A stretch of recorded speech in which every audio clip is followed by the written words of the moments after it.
ਸਤਿ ਸ਼੍ਰੀ ਅਕਾਲ। ਤੁਸੀਂ ਦੇਖ ਰਹੇ ਹੋ ਪੰਜਾਬ ਟੂਡੇ। ਪੰਜਾਬ ਦੇ ਵਿੱਚ ਪਿਛਲੇ 6 ਮਹੀਨਿਆਂ ਦੇ ਵਿੱਚ ਨਵੀਂ ਸਰਕਾਰ ਜਦੋਂ ਤੋਂ ਆਈ ਹੈ ਉਦੋਂ ਤੋਂ ਕੀ ਕੰਮ ਹੋ ਰਹੇ ਹੈ ਤੇ ਕਿਹੜੇ ਕੰਮ ਮੁਸ਼ਕਿਲ ਹੋਏ ਆ ਤੇ ਇਹੋ ਜਿਹੀ ਕਿਹੜੀ ਚੀਜ਼ ਹੈ ਜੋ ਅਫਸਰਾਂ ਨੂੰ ਤੇ ਅਹੁਦੇਦਾਰਾਂ ਨੂੰ ਅਸਤੀਫੇ ਦੇਣ ਤੇ ਜਾਂ ਲੰਬੀ ਛੁੱਟੀ ਲੈਣ ਤੇ ਮਜਬੂਰ ਕਰ ਰਹੀ ਹੈ। ਇਹ ਜਾਣਨ ਲਈ ਅਸੀਂ ਅੱਜ ਸਟੂਡੀਓ ਦੇ ਵਿੱਚ ਮੌਜੂਦ ਹਾਂ ਤੇ ਸਾਡੇ ਨਾਲ ਮੌਜੂਦ ਨੇ ਅਲੱਗ-ਅਲੱਗ ਵਿਸ਼ਿਆਂ ਤੇ ਐਕਸਪਰਟ ਤੇ ਅਲੱਗ-ਅਲੱਗ ਪਾਰਟੀਆਂ ਨੂੰ ਜੋ ਰਿਪਰੈਜ਼ੈਂਟ ਕਰਦੇ ਨੇ, ਉਹ ਰਿਪਰੈਜ਼ੈਂਟਰ ਸਪੋਕਸਮੈਨ ਨੇ। ਤੇ ਅੱਜ ਇਸ ਵਿਸ਼ੇ ਤੇ ਚਰਚਾ ਕਰਦੇ ਹਾਂ ਕਿ ਪੰਜਾਬ ਸਰਕਾਰ ਦੀ ਪਿਛਲੇ 6 ਮਹੀਨਿਆਂ ਦੇ ਵਿੱਚ ਕਾਰਗੁਜ਼ਾਰੀ ਕੀ ਰਹੀ ਹੈ। ਸਾਡੇ ਨਾਲ ਪੋਲੀਟੀਕਲ ਐਕਸਪਰਟ ਮੌਜੂਦ ਨੇ ਮੁਹੰਮਦ ਖਾਲਿਦ ਜੀ, ਵੈਲਕਮ ਸਰ। ਬੀਜੇਪੀ ਤੋਂ ਨਾਰੰਗ ਸਾਹਿਬ ਮੌਜੂਦ ਨੇ, ਪਰਮਵੀਰ ਸਿੰਘ ਜੀ ਮੌਜੂਦ ਨੇ, ਸਾਡੇ ਐਡਵੋਕੇਟ ਨੇ ਔਰ ਸ਼੍ਰੋਮਣੀ ਅਕਾਲੀ ਦਲ ਨੂੰ ਰਿਪਰੈਜ਼ੈਂਟ ਕਰਦੇ ਨੇ। ਤੇ ਕਾਂਗਰਸ ਤੋਂ ਸਾਡੇ ਨਾਲ ਨੇ ਸਹਿਜਪਾਲ ਬਰਾੜ ਜੀ।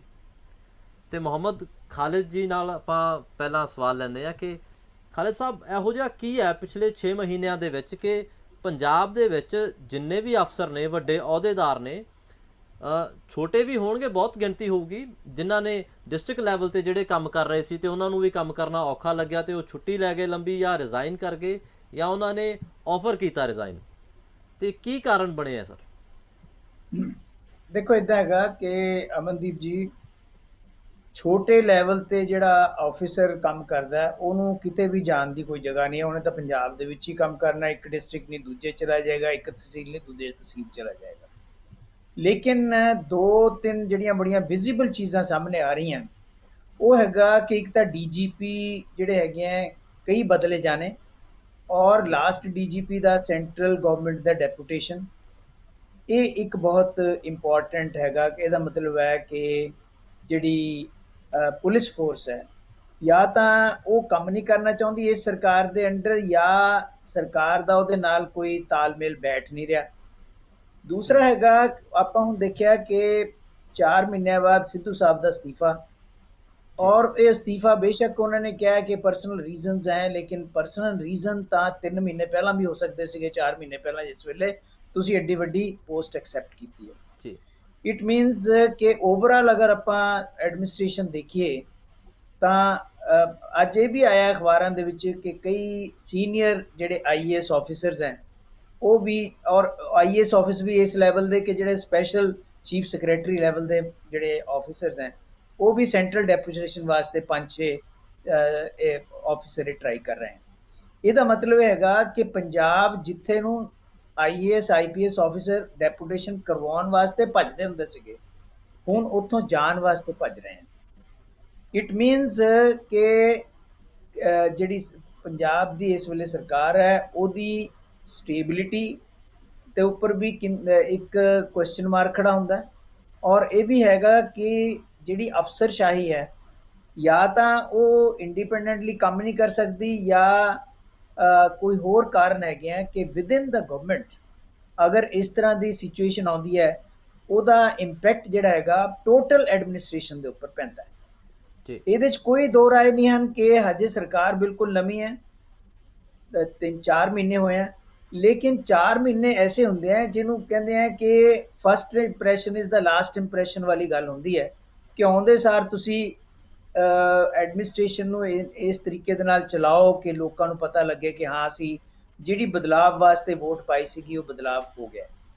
ਦੂਸਰੀ ਇਹਦੇ ਵਿੱਚ ਇੱਕ ਚੀਜ਼ ਹੋਰ ਸਾਹਮਣੇ ਜਿਹੜੀ ਆ ਰਹੀ ਹੈ, ਉਹ ਇਹ ਹੈਗੀ ਹੈ ਕਿ ਵਿਦਿਨ ਦਾ ਗਵਰਨਮੈਂਟ ਵੀ ਇੱਦਾਂ ਲੱਗ ਰਿਹਾ ਹੈ ਕਿ ਗਵਰਨਮੈਂਟ ਨੂੰ ਵੀ ਕੰਮ ਕਰਨ ਵਾਸਤੇ ਕਾਫੀ ਜ਼ਿਆਦਾ ਮੁਸ਼ਕਿਲ ਦਾ ਸਾਹਮਣਾ ਕਰਨਾ ਪੈ ਰਿਹਾ। ਜਿਵੇਂ ਕਿ ਇਹ ਕਿਹਾ ਜਾਂਦਾ ਹੈ ਕਿ ਦਿੱਲੀ ਤੋਂ ਕਾਫੀ ਜ਼ਿਆਦਾ ਇੰਟਰਫੇਰੈਂਸ ਹੈ, ਡਿਫਰੈਂਟ, ਚਾਹੇ ਉਹ ਰਾਜ ਸਭਾ ਦੇ ਮੈਂਬਰਸ ਦੇ ਥਰੂ, ਚਾਹੇ ਉਹ ਜਿਹੜੇ ਹੈਗੇ ਐਡਵਾਈਜ਼ਰਸ ਦੇ ਥਰੂ, ਈਵਨ ਜਿਹੜੀ ਨਵੀਂ ਅਪਾਇੰਟਮੈਂਟ ਹੋਈ ਹੈ ਉਹਦਾ ਨੋਟੀਫਿਕੇਸ਼ਨ ਨਾ ਹੋਣਾ।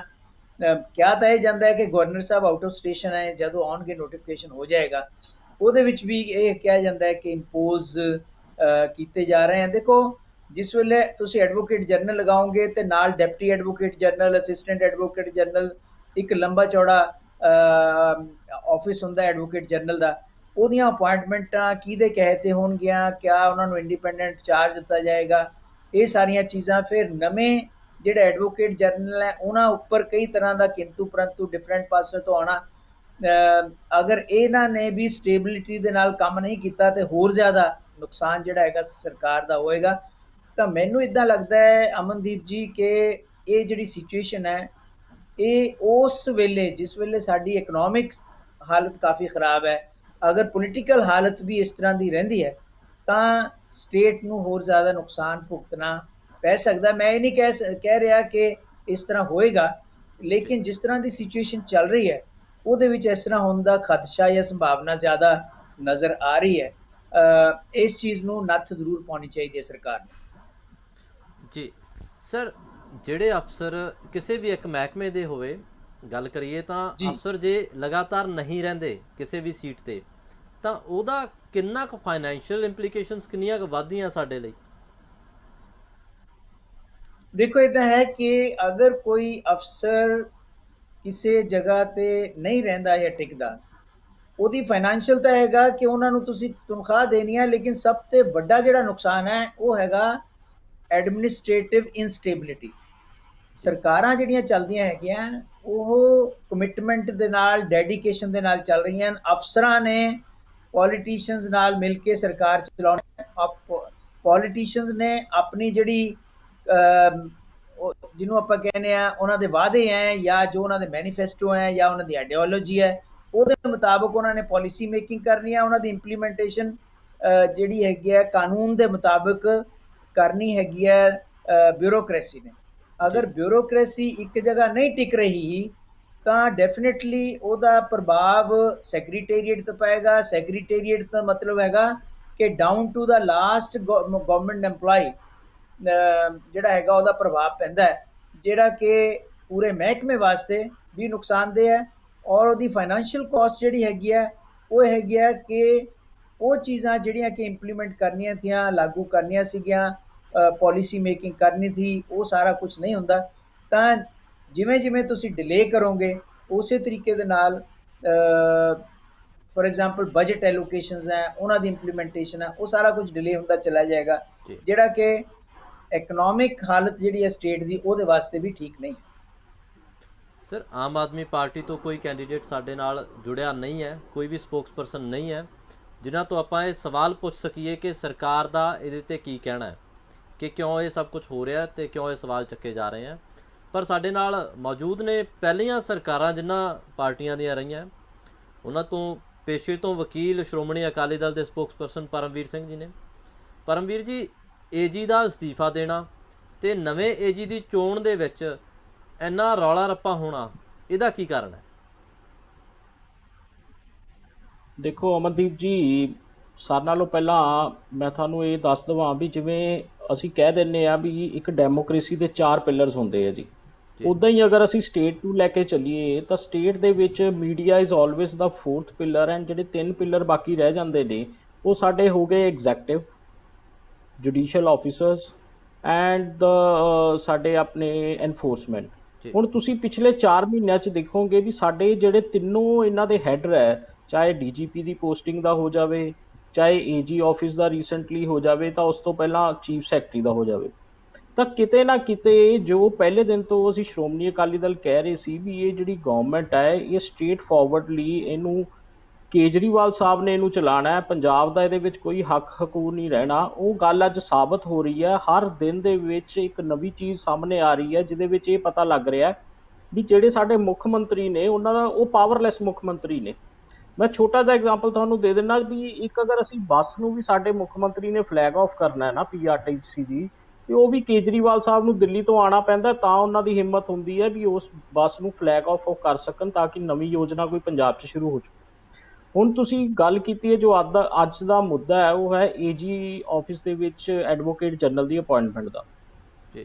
ਅਗਰ ਤੁਸੀਂ ਕੱਲ ਉਹਨਾਂ ਦੇ ਜਿਹੜੇ ਸਾਡੇ ਪੁਰਾਣੇ ਇਹਨਾਂ ਦੇ ਸਰਕਾਰ ਦੇ ਫਾਰਮਰ AG ਨੇ ਅਮੋਲ ਰਤਨ ਸਿੱਧੂ ਜੀ, ਤਾਂ ਤੁਸੀਂ ਉਹਨਾਂ ਦੀ ਬਾਈਟ ਸੁਣੀ ਹੋਣੀ ਹੈ, ਤਾਂ ਉਹਨਾਂ ਨੇ ਕਿਹਾ ਹੋਣਾ ਵੀ ਇੱਕ ਟੀਮ ਫਾਰਮ ਕੀਤੀ ਗਈ ਜਿਹਦੇ 'ਚ ਕੇਜਰੀਵਾਲ ਸਾਹਿਬ, ਰਾਘਵ ਚੱਡਾ ਜੀ ਤੇ ਨਾਲ ਸਾਡੇ ਮੁੱਖ ਮੰਤਰੀ ਸੀ, ਤੇ ਜੋ ਡਾਇਰੈਕਸ਼ਨ ਦਿੰਦੇ ਸੀ ਅਸੀਂ ਉਸ ਹਿਸਾਬ ਨਾਲ ਕੰਮ ਕਰ ਰਹੇ ਸੀ।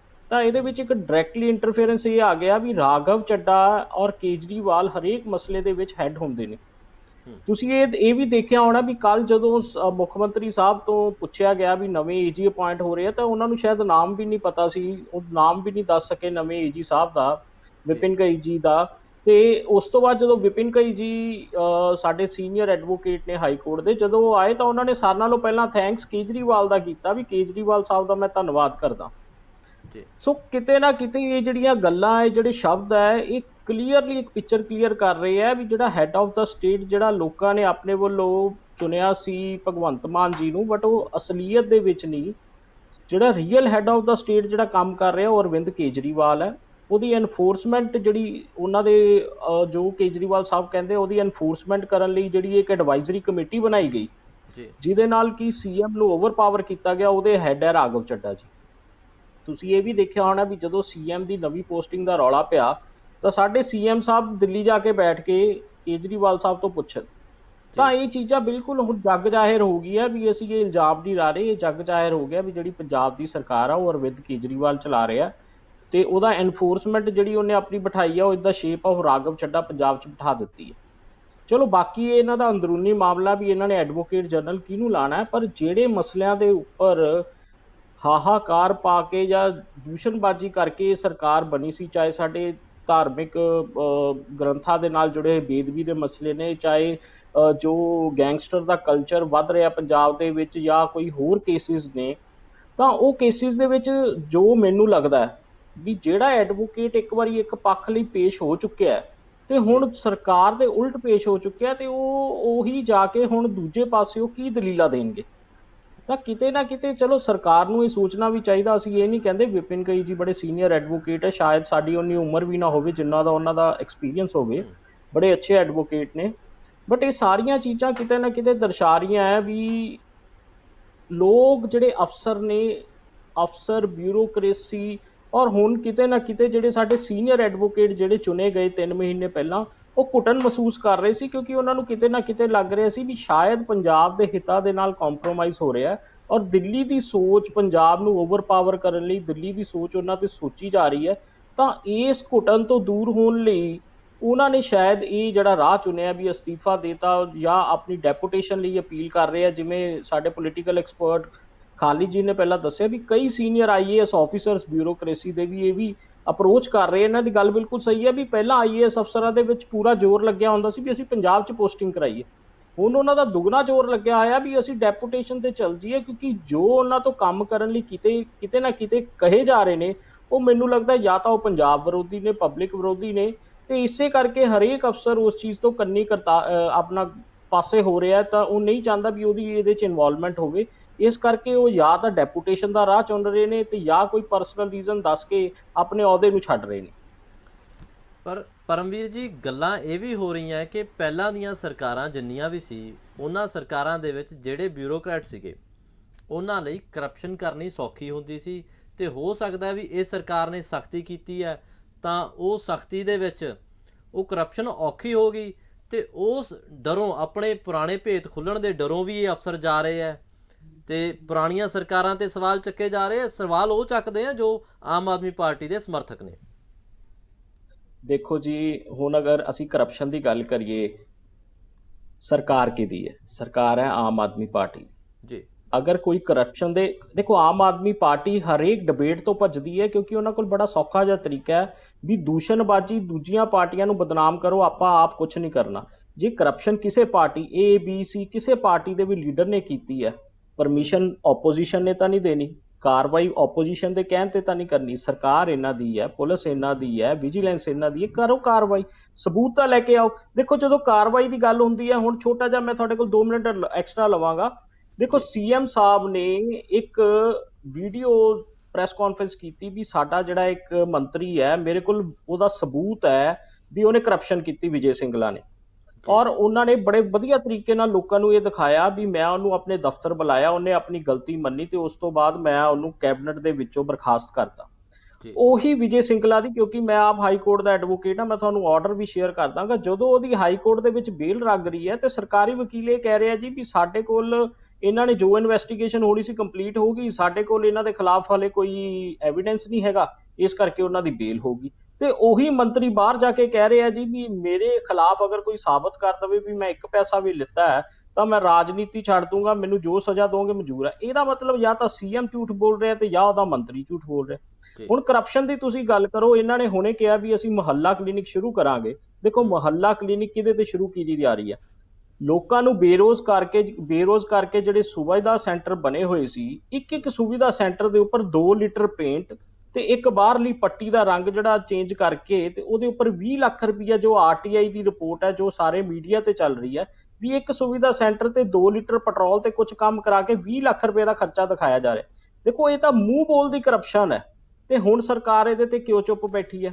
ਚਾਹੇ ਸਾਡਾ ਮਾਈਨਿੰਗ ਦਾ ਮਸਲਾ ਹੋ ਜਾਵੇ, ਚਾਹੇ ਸਾਡਾ ਜਿਹੜੀ ਐਕਸਾਈਜ਼ ਪਾਲਿਸੀ ਹੈ, ਜਿਹਦੇ ਵਿੱਚ ਦਿੱਲੀ ਤੋਂ ਲਿਆ ਕੇ 2 ਜਿਹੜੇ ਵਪਾਰੀ ਹੈਗੇ ਆ ਉਹਨਾਂ ਨੂੰ, ਪੰਜਾਬ ਦੇ ਜਿਹੜੇ ਵਪਾਰੀ ਸੀ ਖਤਮ ਕਰਨ ਲਈ ਦਿੱਲੀ ਦੇ ਵਪਾਰੀਆਂ ਨੂੰ ਲਿਆ ਦਿੱਤਾ ਗਿਆ। ਕਿਹੜੀਆਂ ਕਿਹੜੀਆਂ ਗੱਲਾਂ ਅਸੀਂ ਹੁਣ 4 ਮਹੀਨੇ ਚ ਦਸੀਏ? ਚਾਹੇ ਐਡਵਰਟੀਜ਼ਮੈਂਟ ਦੀ ਗੱਲ ਹੈ, ਸਾਰਾ ਕੁਝ ਦਿੱਲੀ ਜਾ ਰਿਹਾ ਹੈ। ਚਾਹੇ ਜੋ ਪੰਜਾਬ ਦਾ ਪੈਸਾ ਹੈ, ਹੁਣ ਕੱਲ ਸੁਖਪਾਲ ਖਹਿਰਾ ਜੀ ਤੇ ਹੋਰ ਲੀਡਰਾਂ ਨੇ, ਅਕਾਲੀ ਦਲ ਨੇ ਵੀ ਇੱਕ ਪ੍ਰੈਸ ਕਾਨਫਰੰਸ ਕੀਤੀ ਜਿਹਦੇ ਚ ਦਿਖਾਇਆ ਗਿਆ ਵੀ Z+ ਸਿਕਿਉਰਿਟੀ ਜਿਹੜੀ ਪੰਜਾਬ ਦੀ ਹੈ ਉਹ ਰਾਘਵ ਚੱਡਾ ਤੇ ਕੇਜਰੀਵਾਲ ਜੀ ਨੂੰ ਦੋਨਾਂ ਨੂੰ ਦਿੱਤੀ ਜਾ ਰਹੀ ਹੈ ਤੇ 100 ਕਮਾਂਡੋ ਉਹਨਾਂ ਨੂੰ ਪੰਜਾਬ ਸਰਕਾਰ ਵੱਲੋਂ ਦਿੱਤੇ ਗਏ, ਜਿਹਦਾ ਸਾਰਾ ਖਰਚਾ ਪੰਜਾਬ ਸਰਕਾਰ ਚੱਕ ਰਹੀ ਹੈ। ਦੇਖੋ ਨਾ ਤਾਂ ਅਰਵਿੰਦ ਕੇਜਰੀਵਾਲ ਨੂੰ ਲੋਕਾਂ ਨੇ ਇੱਕ ਵੀ ਵੋਟ ਪਾਈ ਹੈ, ਨਾ ਉਹ ਕਾਉਂਸਲਰ ਨੇ, ਨਾ MLA ਨੇ, ਨਾ MP ਨੇ। ਇਦਾਂ ਹੀ ਰਾਘਵ ਚੱਡਾ ਜੀ ਲੈ ਲਓ। ਜੇ ਇਹਨਾਂ ਨੂੰ ਇੰਨਾ ਹੀ ਹੈਗਾ, ਘੱਟੋ ਘੱਟ ਆ ਕੇ ਪੰਜਾਬ 'ਚ ਇਲੈਕਸ਼ਨ ਲੜਨ ਤਾਂ ਕਿ ਇਹਨਾਂ ਨੂੰ ਪਤਾ ਲੱਗੇ ਵੀ ਪੰਜਾਬ ਦੇ ਲੋਕ ਇਹਨਾਂ ਨੂੰ ਕਿੰਨਾ ਕੁ ਚਾਹੁੰਦੇ ਨੇ। ਪਰ ਹਾਂ, ਪੰਜਾਬ ਦੇ ਪੈਸੇ ਨੂੰ ਉਜਾੜਨ ਦੇ ਵਿੱਚ 4 ਮਹੀਨਿਆਂ ਦੇ ਵਿੱਚ ਜੋ ਕਸਰ ਆਮ ਆਦਮੀ ਪਾਰਟੀ ਨੇ ਕੱਢੀ ਹੈ ਉਹ ਸ਼ਾਇਦ ਕਿਸੇ ਸਰਕਾਰ ਨੇ ਨਾ ਕੀਤੀ ਹੋਵੇ, ਕਿਉਂਕਿ ਜਿਹੜਾ 4 ਮਹੀਨਿਆਂ ਦੇ ਵਿੱਚ 11,000 ਕਰੋੜ ਦਾ ਇਹ ਲੋਨ ਲੈ ਚੁੱਕੇ ਨੇ। ਦੇਖੋ ਪੁਰਾਣੀਆਂ ਸਰਕਾਰਾਂ ਨੇ ਅਗਰ ਲੋਨ ਲਿੱਤਾ ਤੇ ਉਹਨਾਂ ਨੇ ਡਿਵੈਲਪਮੈਂਟ ਵੀ ਕੀਤੀ ਹੈ। ਅਕਾਲੀ ਦਲ ਵੇਲੇ 에ਅਰਪੋਰਟ ਆਏ, ਅਕਾਲੀ ਦਲ ਵੇਲੇ ਸੁਵਿਧਾ ਸੈਂਟਰ ਬਣੇ, 4 ਮਾਰਗੀਆਂ ਸੜਕਾਂ ਬਣੀਆਂ, ਮੈਰੀਟੋਰੀਅਸ ਸਕੂਲ ਬਣੇ, ਵਜ਼ੀਫੇ ਦਿੱਤੇ ਗਏ। ਪਰ ਇਹਨਾਂ ਨੇ ਅੱਜ ਤੱਕ ਇਹ ਹਿਸਾਬ ਨਹੀਂ ਦਿੱਤਾ ਵੀ 11,000 ਕਰੋੜ ਦੇ ਲੈਣ ਤੋਂ ਬਾਅਦ ਇਹਨਾਂ ਨੇ ਇੱਕ ਵੀ ਨਵੀਂ ਇੱਟ ਅੱਜ ਤੱਕ ਪੰਜਾਬ ਦੇ ਵਿੱਚ ਨਹੀਂ ਰੱਖੀ। ਸਾਨੂੰ ਇੱਕ ਵੀ ਸਕੂਲ ਦੱਸ ਦਿੱਤਾ ਜਾਵੇ, ਹਸਪਤਾਲ ਦੱਸ ਦਿੱਤਾ ਜਾਵੇ, ਜਾਂ ਕੋਈ ਵੀ ਮੈਡੀਕਲ ਕਾਲਜ ਦੱਸ ਦਿੱਤਾ ਜਾਵੇ। ਦੇਖੋ ਐਡਵਰਟੀਜ਼ਮੈਂਟ ਤੇ ਪੈਸਾ ਖਰਚਾ ਹੋ ਰਿਹਾ, ਪਰ ਅਸਲ ਦੇ ਵਿੱਚ ਇਹ ਨਿਰਮਾਣ ਨਹੀਂ ਹੋ ਰਿਹਾ। ਤੇ ਸਾਰਿਆਂ ਨਾਲੋਂ ਵੱਡੀ ਕਰਪਸ਼ਨ ਇਹ ਜੇ ਹੈ ਉਹ ਲੋਕਾਂ ਦੇ ਨਾਲ ਹੋ ਰਹੀ ਹੈ, ਲੋਕਾਂ ਨਾਲ ਧੋਖਾ ਹੋ ਰਿਹਾ, ਉਹ ਜੱਗ ਜ਼ਾਹਿਰ ਹੋ ਰਿਹਾ। ਦੇਖੋ ਪਰਮਵੀਰ ਜੀ, ਜੋ ਆਰੋਪ ਤੁਸੀਂ ਲਗਾ ਰਹੇ ਹੋ, ਜਦੋਂ ਤੁਹਾਡੀ ਸਰਕਾਰ ਸੀ ਤੁਹਾਡੇ ਤੇ ਵੀ ਇਹੀ ਆਰੋਪ ਲੱਗਦੇ ਰਹੇ ਆ, ਕਾਂਗਰਸ ਸੀ, ਕਾਂਗਰਸ ਤੇ ਵੀ ਇਹੀ ਆਰੋਪ ਲੱਗਦੇ ਰਹੇ ਆ। ਹਰੇਕ ਮੁੱਖ ਮੰਤਰੀ ਤੇ ਆਰੋਪ ਲੱਗੇ ਆ ਕਿ ਇਹਨਾਂ ਨੇ ਪਬਲਿਸਾਈਜ਼ ਜ਼ਿਆਦਾ ਕੀਤਾ ਤੇ ਕੰਮ ਘੱਟ ਕੀਤਾ। ਜ਼ਮੀਨੀ ਪੱਧਰ ਤੇ ਜੋ ਹਕੀਕਤ ਹੈ ਉਹ ਹੋਰ ਹੈ। ਦੇਖੋ ਜ਼ਮੀਨੀ ਪੱਧਰ ਤੇ ਅਗਰ ਤੁਸੀਂ ਦੇਖਣਾ ਹੋਵੇ, ਦੇਖੋ 에ਅਰਪੋਰਟ ਪੰਜਾਬ ਦੇ ਵਿੱਚ ਜ਼ਮੀਨੀ ਪੱਧਰ ਤੇ ਹੈ, ਮੈਰੀਟੋਰੀਅਸ ਸਕੂਲ ਜ਼ਮੀਨੀ ਪੱਧਰ ਤੇ ਹੈ, 4 ਮਾਰਗੀ 6 ਲੇਨ ਸੜਕਾਂ ਜ਼ਮੀਨੀ ਪੱਧਰ ਤੇ ਹੈ। ਸਾਡੇ ਮੈਰੀਟੋਰੀਅਸ ਸਕੂਲ ਤੁਸੀਂ ਦੇਖ ਲਓ, ਸਾਡੇ ਜਿਹੜੇ ਬੱਚੇ ਆਰਮੀ 'ਚ ਜਾਣਾ ਚਾਹੁੰਦੇ ਸੀ ਉਹਨਾਂ ਦਾ ਟ੍ਰੇਨਿੰਗ ਸੈਂਟਰ ਜ਼ਮੀਨੀ ਪੱਧਰ ਤੇ ਹੈ, ਯਾਦਗਾਰਾਂ ਜ਼ਮੀਨੀ ਪੱਧਰ ਤੇ ਨੇ। ਫਿਰ ਸਕੂਲ ਆਫ ਬਿਜ਼ਨਸ ਮੁਹਾਲੀ ਦੇ ਵਿੱਚ ਜ਼ਮੀਨੀ ਪੱਧਰ ਤੇ ਹੈ, IT ਸਿਟੀ ਜ਼ਮੀਨੀ ਪੱਧਰ ਤੇ ਹੈ। ਜੇ ਐਡਵਰਟੀਜ਼ਮੈਂਟ ਜਿਹਦੀ ਕੀਤੀ ਉਹ ਜ਼ਮੀਨੀ ਪੱਧਰ ਤੇ ਹੋਵੇ ਤਾਂ ਸਹੀ ਨਾ। ਅਸੀਂ ਤਾਂ ਇਹ ਕਹਿ ਰਹੇ ਹਾਂ, ਚਲੋ ਅਸੀਂ ਇਹ ਗੱਲ ਕਹਿੰਦੇ ਹਾਂ ਵੀ ਤੁਸੀਂ ਕਹਿ ਰਹੇ ਹੋ ਵੀ ਆਮ ਆਦਮੀ ਪਾਰਟੀ ਇਲਜ਼ਾਮ ਲਾਉਂਦੀ ਹੈ, ਅਸੀਂ ਤਾਂ ਆਪ ਕਹਿ ਰਹੇ ਹਾਂ ਅਗਰ ਇਲਜ਼ਾਮ ਲਾ ਰਹੇ ਹੋ ਤਾਂ ਉਹਨੂੰ ਸਾਬਤ ਕਰੋ। ਸਰਕਾਰ ਤੁਹਾਡੀ ਹੈ ਜੀ, ਇਲਜ਼ਾਮ ਨਾ ਲਗਾਓ, ਉਹਦੀ ਇਨਕੁਆਇਰੀ ਵੀ ਕਰੋ। ਕਿਉਂਕਿ ਉਹਨਾਂ ਨੇ ਹਮੇਸ਼ਾ ਦਾਅਵਾ ਕੀਤਾ ਕਿ ਜੋ ਡਿਵੈਲਪਮੈਂਟ ਹੋਈ ਵੀ ਹੈ ਉਹਦੇ ਵਿੱਚ ਵੀ ਡਿਵੈਲਪਮੈਂਟ ਜਿੰਨੀ ਹੋਣੀ ਚਾਹੀਦੀ ਸੀ ਉਨੀ ਨਹੀਂ ਹੋਈ, ਕਿਉਂਕਿ ਉਹਦੇ ਵਿੱਚ ਵੱਡੀ ਕਰਪਸ਼ਨ ਹੋਈ ਹੈ। ਚਲੋ ਆਪਾਂ ਅਗਲਾ ਸਵਾਲ ਕਾਂਗਰਸ ਤੋਂ ਪੁੱਛਦੇ ਹਾਂ, ਕਿਉਂਕਿ ਉਹਨਾਂ ਦੀ ਵੀ ਪਿਛਲੇ 5 ਸਾਲ ਟਰਮ ਦੇ ਵਿੱਚ ਉਹ ਰਹੇ ਆ। ਚਾਹੇ ਕੈਪਟਨ ਅਮਰਿੰਦਰ ਸਿੰਘ ਨੇ ਲੀਡ ਕੀਤਾ ਹੋਵੇ, ਚਾਹੇ ਚਰਨਜੀਤ ਸਿੰਘ ਚੰਨੀ ਨੇ, ਆਰੋਪ ਕਾਂਗਰਸ ਤੇ ਵੀ ਇਹੀ ਲੱਗੇ ਆ ਤੇ ਅਫਸਰਾਂ ਨੇ ਕਾਂਗਰਸ ਦੇ ਵੇਲੇ ਵੀ ਆਪਣੇ ਅਹੁਦੇ ਛੱਡੇ ਆ। ਜੀ ਸਹਿਜਪਾਲ ਜੀ। ਬਿਲਕੁਲ ਅਮਨਦੀਪ ਸਿੰਘ ਜੀ ਜੀ ਬਿਲਕੁਲ ਅਮਨਦੀਪ ਸਿੰਘ ਜੀ, ਗੱਲ ਇਹ ਹੈ ਕਿ ਇਸ ਗੱਲ ਤੋਂ ਚਾਹੇ ਮੈਂ ਹੋਵਾਂ ਜਾਂ ਚਾਹੇ ਕੋਈ ਹੋਰ ਵੀ ਪੰਜਾਬ ਦਾ ਜਨਵਾਦੀ ਕੋਈ ਵੀ ਭੈਣ ਭਰਾ ਹੋਵੇ, ਆਪਾਂ ਇਸ ਗੱਲ ਤੋਂ ਨਹੀਂ ਮੁੱਕਰ ਸਕਦੇ ਕਿ ਕਾਂਗਰਸ ਦੇ ਜਿਹੜੇ ਲਾਸਟ 3-4 ਮਹੀਨੇ ਸੀਗੇ ਉਦੋਂ ਅਫਸਰਾਂ ਦੀਆਂ ਜਿਹੜੀਆਂ ਬਦਲੀਆਂ ਹੋਈਆਂ, ਲਗਭਗ 3 ਏਜ ਜਮਾ ਲਾਸਟ ਤੇ ਬਦਲੇ ਗਏ ਸੀ। ਪਰ ਮੇਨ ਗੱਲ ਇਹ ਹੋਈ ਹੈ ਕਿ ਜਦੋਂ ਕੈਪਟਨ ਸਾਹਿਬ ਦੀ ਸਰਕਾਰ ਸੀ ਜਨਾਬ, ਕੈਪਟਨ ਸਾਹਿਬ ਦੇ ਵੇਲੇ ਇਹ ਨਹੀਂ ਹੁੰਦਾ ਸੀ ਕਿ ਅੱਜ ਅਫਸਰ ਸ਼ੁਰੂਆਤੀ ਵੇਲੇ, ਜਿਵੇਂ ਹੁਣ ਭਾਈ ਸਾਹਿਬ ਨੇ ਵੀ ਗੱਲ ਕੀਤੀ ਹੈ ਕਿ ਜਿਹੜਾ ਆਪਣਾ ਇੱਥੇ ਪੰਜਾਬ ਦੇ ਵਿੱਚ ਨਵੇਂ ਰਾਘਵ ਚੱਡਾ ਜੀ ਨੂੰ ਇੱਕ ਡਿਪਟੀ CM ਅਹੁਦਾ ਦੇ ਕੇ ਪ੍ਰੋਪਰ ਇੱਕ ਉਹਨਾਂ ਨੂੰ ਇੱਕ ਡਿਪਟੀ CM ਦੀ ਤਰ੍ਹਾਂ ਜਿਹੜਾ ਇੱਥੇ ਬਿਠਾ ਦਿੱਤਾ ਗਿਆ। ਉਵੇਂ ਬਿਠਾਇਆ ਬਿਲਕੁਲ ਕਾਂਗਰਸ ਨੇ ਵੀ ਸੀ, ਪਰ ਉਦੋਂ 2 ਮਹੀਨੇ ਪਹਿਲਾਂ ਪ੍ਰਸ਼ਾਂਤ ਕਿਸ਼ੋਰ ਨੂੰ ਪਿਛਲੇ ਇਲੈਕਸ਼ਨਾਂ ਵੇਲੇ ਬਿਠਾਇਆ ਸੀ, ਜਦੋਂ ਇਲੈਕਸ਼ਨਾਂ ਦਾ ਜ਼ੋਰ ਸੀ ਜਾਂ ਹਰੇਕ ਪਾਰਟੀ ਸਟੰਟ ਖੇਡਦੀ ਹੈ ਜਿਵੇਂ ਉਦੋਂ ਕਾਂਗਰਸ ਨੇ ਆਪਦਾ ਕਰਨਾ ਸੀ। ਜਨਾਬ ਅੱਜ ਪੰਜਾਬ ਦੇ ਵਿੱਚ ਆਪਣਾ ਮੁੱਦਾ ਕੀ ਹੈ ਕਿ ਏਜੀ ਨੂੰ ਜਿਹੜਾ ਆ ਕਿਉਂ ਉਹਨਾਂ ਨੇ ਜਿਹੜਾ ਆਪਦੀ ਆਪਣਾ ਜਿਹੜਾ ਅਸਤੀਫਾ ਜਿਹੜਾ ਕਿਉਂ ਦਿੱਤਾ। ਹਾਂ, ਗੱਲ ਇਹ ਹੈ ਕਿ ਜਨਾਬ ਮੈਂ ਨਹੀਂ ਕਹਿੰਦਾ, ਅਕਾਲੀ ਦਲ ਵਾਲੇ ਇਕੱਲੇ ਨਹੀਂ ਕਹਿੰਦੇ, ਸਿਆਸੀ ਮਾਹਰ ਨਹੀਂ ਕਹਿੰਦੇ, ਇਹ ਨਾਰੰਗ ਸਾਹਿਬ ਨਹੀਂ ਕਹਿੰਦੇ, ਸਾਰਾ ਪੰਜਾਬ ਕਹਿ ਰਿਹਾ, ਸਾਰਾ ਪੰਜਾਬ ਇਹ ਗੱਲ ਕਹਿ ਰਿਹਾ ਹੈ ਕਿ ਪੰਜਾਬ ਦੇ ਵਿੱਚ ਮੁੱਖ ਮੰਤਰੀ ਭਗਵੰਤ ਸਿੰਘ ਮਾਨ ਦੀ ਘੱਟ ਤੇ ਜਿਹੜੇ ਹੋਰ ਇਹਨਾਂ ਦੇ ਦਿੱਲੀ ਦੇ ਰਾਘਵ ਚੱਡਾ ਜੀ ਹੋਣ, ਕੇਜਰੀਵਾਲ ਸਾਹਿਬ ਹੋਣ, ਸਿਸੋਦੀਆ ਜੀ ਹੋਣ। ਜਨਾਬ ਐਡਾ ਕੁ ਵੱਡਾ ਤੁਸੀਂ ਇੱਕ ਪਿੱਛੇ ਜਾਇਓ, ਪਿਛਲਾ ਵਿਧਾਨ ਸਭਾ ਸੈਸ਼ਨ ਚੈੱਕ ਕਰਿਓ, ਜਦੋਂ ਆਪਣਾ ਬਜਟ ਜਿਹੜਾ ਪਾਸ ਹੋਣਾ ਸੀਗਾ, ਹਰਪਾਲ ਸਿੰਘ ਚੀਮਾ ਜੀ ਨੇ ਪੇਸ਼ ਕਰਨਾ ਸੀ, ਤਾਂ ਉਸ ਦਿਨ ਬਜਟ ਪਾਸ ਕਰਾਉਣ ਲਈ ਵੀ ਮਨੀਸ਼ ਸਿਸੋਦੀਆ ਜੀ ਪੰਜਾਬ ਦੇ ਵਿਧਾਨ ਸਭਾ ਸੈਸ਼ਨ ਦੇ ਵਿੱਚ ਸਭ ਤੋਂ ਅੱਗੇ ਬੈਠੇ ਸੀ। ਜਨਾਬ ਅੱਜ ਤੱਕ ਕਦੇ ਨਹੀਂ ਹੋਇਆ ਸੀ। ਮੈਂ ਆਪਦੀ ਗੱਲ ਦਾ ਜਵਾਬ ਦੇਵਾਂਗਾ ਉਸ ਤੋਂ ਪਹਿਲਾਂ। ਮਹਾਰਾਜਾ ਸਾਹਿਬ ਦੇ ਵੇਲੇ, ਜਿਵੇਂ ਤੁਹਾਡਾ ਇਹ ਸਵਾਲ ਸੀ ਕਿ ਮਹਾਰਾਜਾ ਸਾਹਿਬ ਦੇ ਵੇਲੇ ਵੀ, ਕਾਂਗਰਸ ਗਵਰਨਮੈਂਟ ਦੇ ਵੇਲੇ ਵੀ ਜਿਹੜਾ ਅਫਸਰਾਂ ਦੇ ਤਬਾਦਲੇ ਜਾਂ ਅਸਤੀਫੇ ਜਿਹੜੇ ਆ ਉਹ ਹੁੰਦੇ ਸੀ, ਪਰ ਇਹ ਗੱਲ ਤੁਸੀਂ ਵੀ ਇਸ ਗੱਲ ਤੋਂ ਨਹੀਂ ਮੁੱਕਰ ਸਕਦੇ। ਆਪਣਾ ਅਮਨਦੀਪ ਸਿੰਘ ਜੀ, ਤੁਸੀਂ ਮੈਨੂੰ ਜਵਾਬ ਦੇ ਦਿਓ ਕਿ ਜਦੋਂ ਮਹਾਰਾਜਾ ਸਾਹਿਬ ਦੀ ਸਰਕਾਰ ਸੀ ਜਾਂ ਜਦੋਂ ਕਾਂਗਰਸ ਦੀ ਗਵਰਨਮੈਂਟ ਸੀ ਪੰਜਾਬ ਦੇ ਵਿੱਚ, ਕਿਸੇ ਬੰਦੇ ਦੀ ਇਹ ਹਿੰਮਤ ਨਹੀਂ ਪੈਂਦੀ ਸੀਗੀ। ਅਸਲ ਦੇ ਵਿੱਚ ਰੌਲਾ ਕੈਪਟਨ ਸਾਹਿਬ ਦਾ ਰੌਲਾ ਹੀ ਕੀ ਪਿਆ ਕਾਂਗਰਸ ਨਾਲ? ਰੌਲਾ ਇਹ ਸੀ ਕਿ ਉਹ ਕਿਸੇ ਦੀ ਸੁਣਦੇ ਨਹੀਂ ਸੀ, ਆਪਦੀ ਕਰਦੇ ਸੀ। ਚਾਹੇ ਪਾਣੀਆਂ ਦਾ ਮੁੱਦਾ ਸੀ, ਚਾਹੇ ਕੋਈ ਹੋਰ ਮੁੱਦਾ ਹੁੰਦਾ ਸੀ, ਸਟੈਂਡ ਲੈ ਕੇ ਉਹ ਮੁੱਖ ਮੰਤਰੀ ਨੇ, ਕਿਉਂਕਿ ਮੁੱਖ ਮੰਤਰੀ ਉਦੋਂ ਕਾਂਗਰਸ ਦੇ ਵਿੱਚ ਉਦੋਂ ਸੇਮ ਜਿਵੇਂ ਭਗਵੰਤ ਸਿੰਘ ਮਾਨ ਨੂੰ ਬਣਾਇਆ, ਸੇਮ ਉਵੇਂ ਮੁੱਖ ਮੰਤਰੀ ਬਣਾਇਆ ਸੀਗਾ, ਕੈਪਟਨ ਸਾਹਿਬ ਨੂੰ ਬਣਾਇਆ ਸੀਗਾ। ਤਾਂ ਜਨਾਬ ਬੜੀ ਇੱਕ ਤੁਸੀਂ ਡਿਬੇਟ ਕਰਨ ਦੇ ਵੇਲੇ ਇੱਕ ਗੱਲ ਕਹੀ ਸੀਗੀ ਕਿ ਆਮ ਆਦਮੀ ਪਾਰਟੀ ਦਾ ਆਪਣੇ ਕੋਲੇ ਅੱਜ ਬੁਲਾਰਾ ਨਹੀਂ ਹੈ ਜੀ। ਜਨਾਬ ਪਰਸੋਂ ਮੈਂ ਇਸ ਗੱਲ ਦਾ ਤੁਹਾਨੂੰ ਇੱਕ ਛੋਟਾ ਜਿਹਾ ਜਵਾਬ ਦੇਣਾ ਚਾਹੁੰਦਾ। ਪਰਸੋਂ ਮੈਂ ਜੀ ਨਿਊਜ਼ ਤੇ ਬੈਠਾ ਸੀਗਾ ਤੇ ਮੁੱਦਾ ਸੀਗਾ ਜੀ ਆਪਣਾ ਮੁਹੱਲਾ ਕਲੀਨਿਕ ਜੀ। ਮੁਹੱਲਾ ਕਲੀਨਿਕ ਤੇ ਆਮ ਆਦਮੀ ਪਾਰਟੀ ਦਾ ਡਿਬੇਟਰ ਨਹੀਂ ਬੈਠਾ ਸੀ। ਕੱਲ ਫਿਰ ਪੀਟੀਸੀ ਨਿਊਜ਼ ਤੇ ਕੱਲ ਫਿਰ ਡਿਬੇਟਰ ਨਹੀਂ ਬੈਠਾ ਸੀ। ਗੱਲ ਕੀ ਹੈ ਕਿ ਇਹਨਾਂ ਲੋਕਾਂ ਨੂੰ, ਕਿਉਂਕਿ ਪਹਿਲੀ ਗੱਲ ਤਾਂ ਇਹਨਾਂ ਲੋਕਾਂ ਕੋਲੇ ਅੱਜ ਜਵਾਬ ਹੀ ਨਹੀਂ ਹੈ। ਆਮ ਲੋਕ, ਸਾਡੇ ਵਰਗੇ ਲੋਕ ਜਾਂ ਜਿਨ੍ਹਾਂ ਬੰਦਿਆਂ ਨੇ ਪਹਿਲਾਂ ਸਰਕਾਰ 'ਚ ਕੰਮ ਕੀਤਾ ਜਾਂ ਜਿਨ੍ਹਾਂ ਨੂੰ ਥੋੜੀ ਬਹੁਤੀ ਨੌਲੇਜ ਆ, ਉਹ ਸਵਾਲ ਪੁੱਛਦੇ ਆ, ਇਹਨਾਂ ਕੋਲੇ ਜਵਾਬ ਹੀ ਨਹੀਂ ਹੈ ਕਿ ਸਾਰਾ ਡਰਾਮਾ ਪਾਰਟੀ। ਮੈਂ ਅੱਜ ਮੁਕਤਸਰ ਸਾਹਿਬ ਮੱਸਿਆ ਤੇ ਗਿਆ ਜਨਾਬ। ਅਮਨਦੀਪ ਸਿੰਘ ਜੀ, ਮੈਂ ਮੁਕਤਸਰ ਸਾਹਿਬ ਐਂਟਰ ਕਰਦਾ, ਕੱਲ ਭਗਵੰਤ ਸਿੰਘ ਮਾਨ ਜੀ ਇੱਥੇ ਆਉਂਦੇ ਆ ਬਠਿੰਡੇ ਦੇ ਕੋਲੇ, ਉਹ ਇੱਕ ਪਰਿਵਾਰ ਦੀ ਜਿਹੜਾ ਫੋਟੋ ਆਪਦੇ ਸੋਸ਼ਲ ਮੀਡੀਆ ਤੇ ਅਪਲੋਡ ਕਰ ਦਿੰਦੇ ਤੇ ਨਾਲ ਲਿਖ ਦਿੰਦੇ ਆ ਕਿ ਇੱਕ ਫੌਜੀ ਨੂੰ, ਜਿਹੜਾ ਫੌਜੀ ਜਿਨ੍ਹਾਂ ਨੇ ਦੇਸ਼ ਦੇ ਲਈ ਸ਼ਹਾਦਤ ਪਾਈ ਆ, ਉਹਨੂੰ 1 ਕਰੋੜ ਰੁਪਈਆ ਪੰਜਾਬ ਸਰਕਾਰ ਦੇ ਵੱਲੋਂ ਦਿੱਤਾ ਜਾਊਗਾ। ਅੱਜ ਮੈਂ ਮੁਕਤਸਰ ਪਹੁੰਚਿਆ, ਮੁਕਤਸਰ ਦੇ ਬਾਹਰਲੇ ਪਾਸੇ ਜੀ ਨਗਰ ਨਿਗਮ ਦੇ ਵੱਲੋਂ ਜਿਹੜਾ ਉੱਥੇ ਫਲੈਕਸ ਬੋਰਡ ਲੱਗੇ ਪਏ ਆ ਲਗਭਗ 20 ਫੁੱਟ ਬਾਏ 15 ਫੁੱਟ ਦੇ।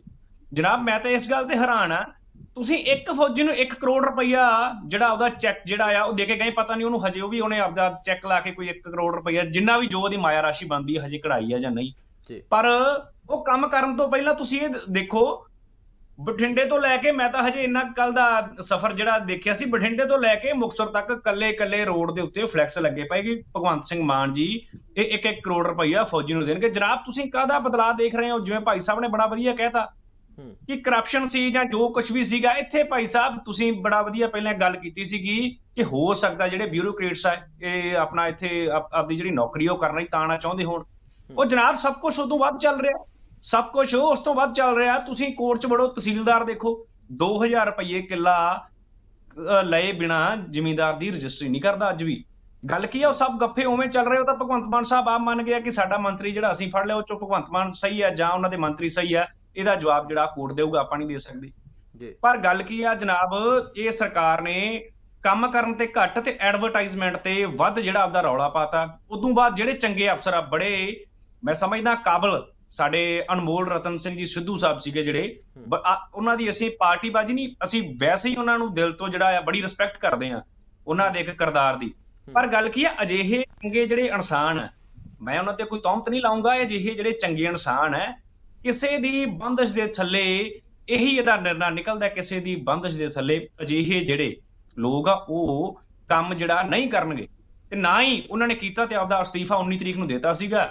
ਪਰਸੋਂ ਤੋਂ ਲੈ ਕੇ ਜਿਹੜਾ ਪਰਸੋਂ ਰੋਜ਼ ਤੋਂ ਲੈ ਕੇ ਅਸਤੀਫਾ ਜਿਹੜਾ ਉਹ ਆਪਣੇ ਅੱਜ ਸਾਹਮਣੇ ਆ, ਸੋਸ਼ਲ ਮੀਡੀਆ ਤੇ ਆ ਚੁੱਕਿਆ ਕਿ ਮੈਂ ਜਿਹੜਾ ਆ ਗਵਰਨਮੈਂਟ ਦੇ ਵਿੱਚ ਜਿਹੜਾ ਕੰਮ ਨਹੀਂ ਕਰੂੰਗਾ।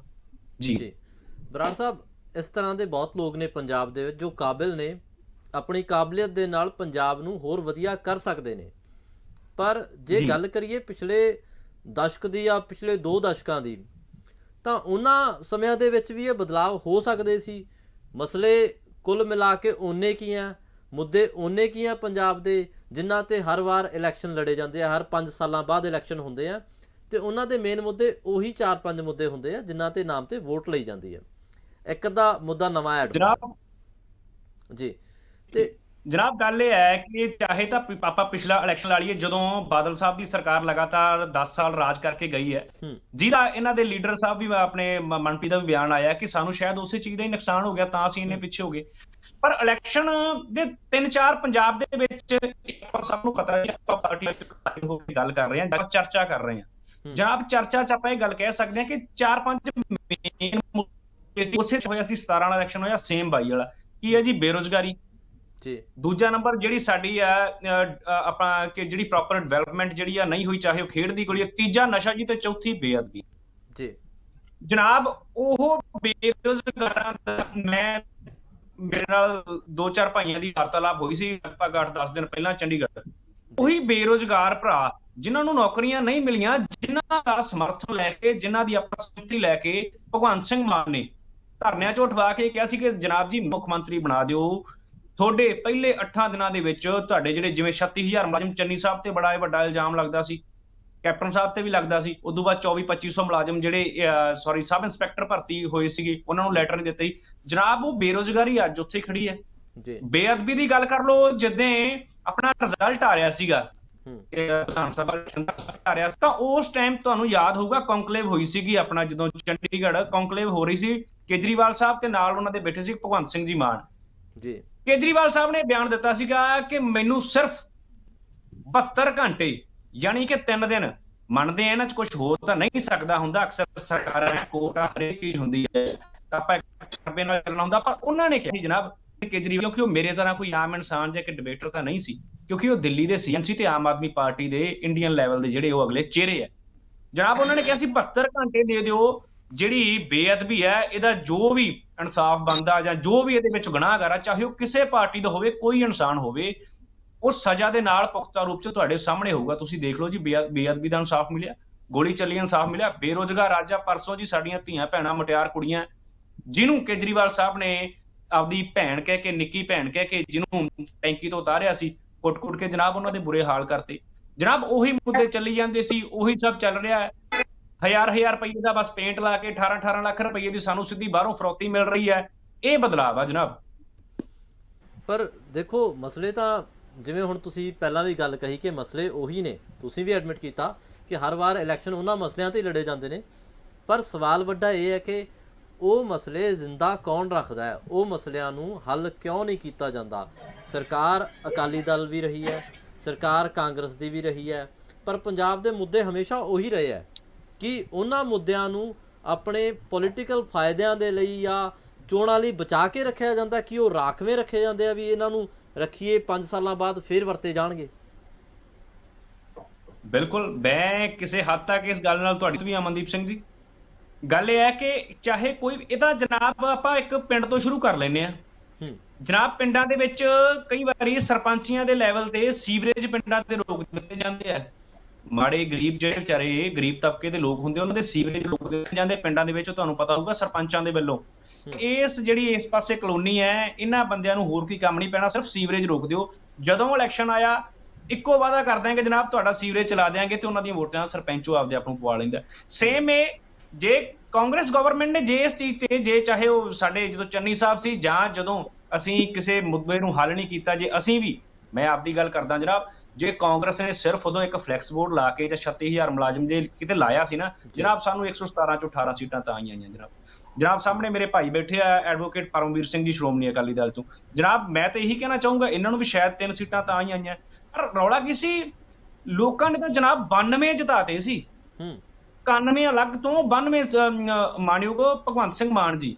ਰੌਲਾ ਤੇ ਇਹ ਹੈ ਨਾ ਵੀ ਹੁਣ ਇਹਨਾਂ ਦਾ ਇੱਕ ਫਰਜ਼ ਬਣਦਾ, ਸਰਕਾਰ ਅੱਜ ਕਿਹਨਾਂ ਦੀ ਹੈ ਜੀ, ਅੱਜ ਉਸ ਚੀਜ਼ ਨੂੰ ਹੱਲ ਕਰਨ। ਲੋਕਾਂ ਨੇ ਤਾਂ ਫਤਵਾ ਹੀ ਬੜਾ ਵੱਡਾ ਦੇਤਾ ਜੀ, 91 ਸੀਟਾਂ ਮੈਨੂੰ ਲੱਗਦਾ ਜਨਾਬ ਮੇਰੇ ਹਿਸਾਬ ਨਾਲ 91-92 ਦੇ ਇਲੈਕਸ਼ਨ ਵੇਲੇ ਆਈਆਂ ਸੀ, ਉਹ ਵੀ ਸ਼੍ਰੋਮਣੀ ਅਕਾਲੀ ਦਲ ਨੂੰ ਮੈਨੂੰ ਲੱਗਦਾ ਆਈਆਂ ਸੀ, ਮੈਂ ਇਸ ਚੀਜ਼ ਤੇ ਕਲੀਅਰ ਨਹੀਂ ਆ ਉਦੋਂ ਸੀਟਾਂ, ਤੇ ਉਦੋਂ ਵੱਧ ਇੱਕ ਸੀਟ ਲੈ ਕੇ 92 ਸੀਟਾਂ ਦੇ ਕੇ ਇਹਨਾਂ ਨੂੰ ਅੱਜ ਪੰਜਾਬ 'ਚ ਬਿਠਾਇਆ। ਤੇ ਜਨਾਬ ਅੱਜ ਇਹਨਾਂ ਦਾ ਫਰਜ਼ ਬਣਦਾ ਕਿ ਉਹ ਮੁੱਦਿਆਂ ਨੂੰ ਛੱਡ ਕੇ ਸਾਨੂੰ ਹੋਰ ਕਿਸੇ ਵਧੀਆ ਡਿਵੈਲਪਮੈਂਟ, ਚਾਹੇ ਸਾਡੀ ਸਿਹਤ ਸਿਖਲਾਈ ਹੈ, ਚਾਹੇ ਕਿਸੇ ਪੜ੍ਹਾਈ ਵਾਲੇ ਪਾਸੇ ਆ, ਸਾਨੂੰ ਉਸ ਪਾਸੇ ਦੂਜਿਆਂ ਨਿੱਕੇ ਨਿੱਕੇ ਮੁੱਦਿਆਂ ਤੋਂ ਲਾਂਭੇ ਕਰਕੇ ਸਾਨੂੰ ਇੱਕ ਚੰਗੇ, ਚਾਹੇ ਸਾਨੂੰ ਅੱਜ ਪੜ੍ਹਾਈ ਦੀ ਲੋੜ ਆ, ਸਾਨੂੰ ਇੱਕ ਹਸਪੀਟਲ ਦੀ ਸਾਨੂੰ ਲੋੜ ਆ, ਆਪਦੇ ਇਲਾਜ ਦੀ ਲੋੜ ਆ, ਉਸ ਪਾਸੇ ਸਾਨੂੰ ਲਿਜਾਇਆ ਜਾਵੇ ਜਨਾਬ। ਮੁੱਦੇ ਤਾਂ ਉੱਥੇ ਹੀ ਖੜੇ ਆ ਜੀ।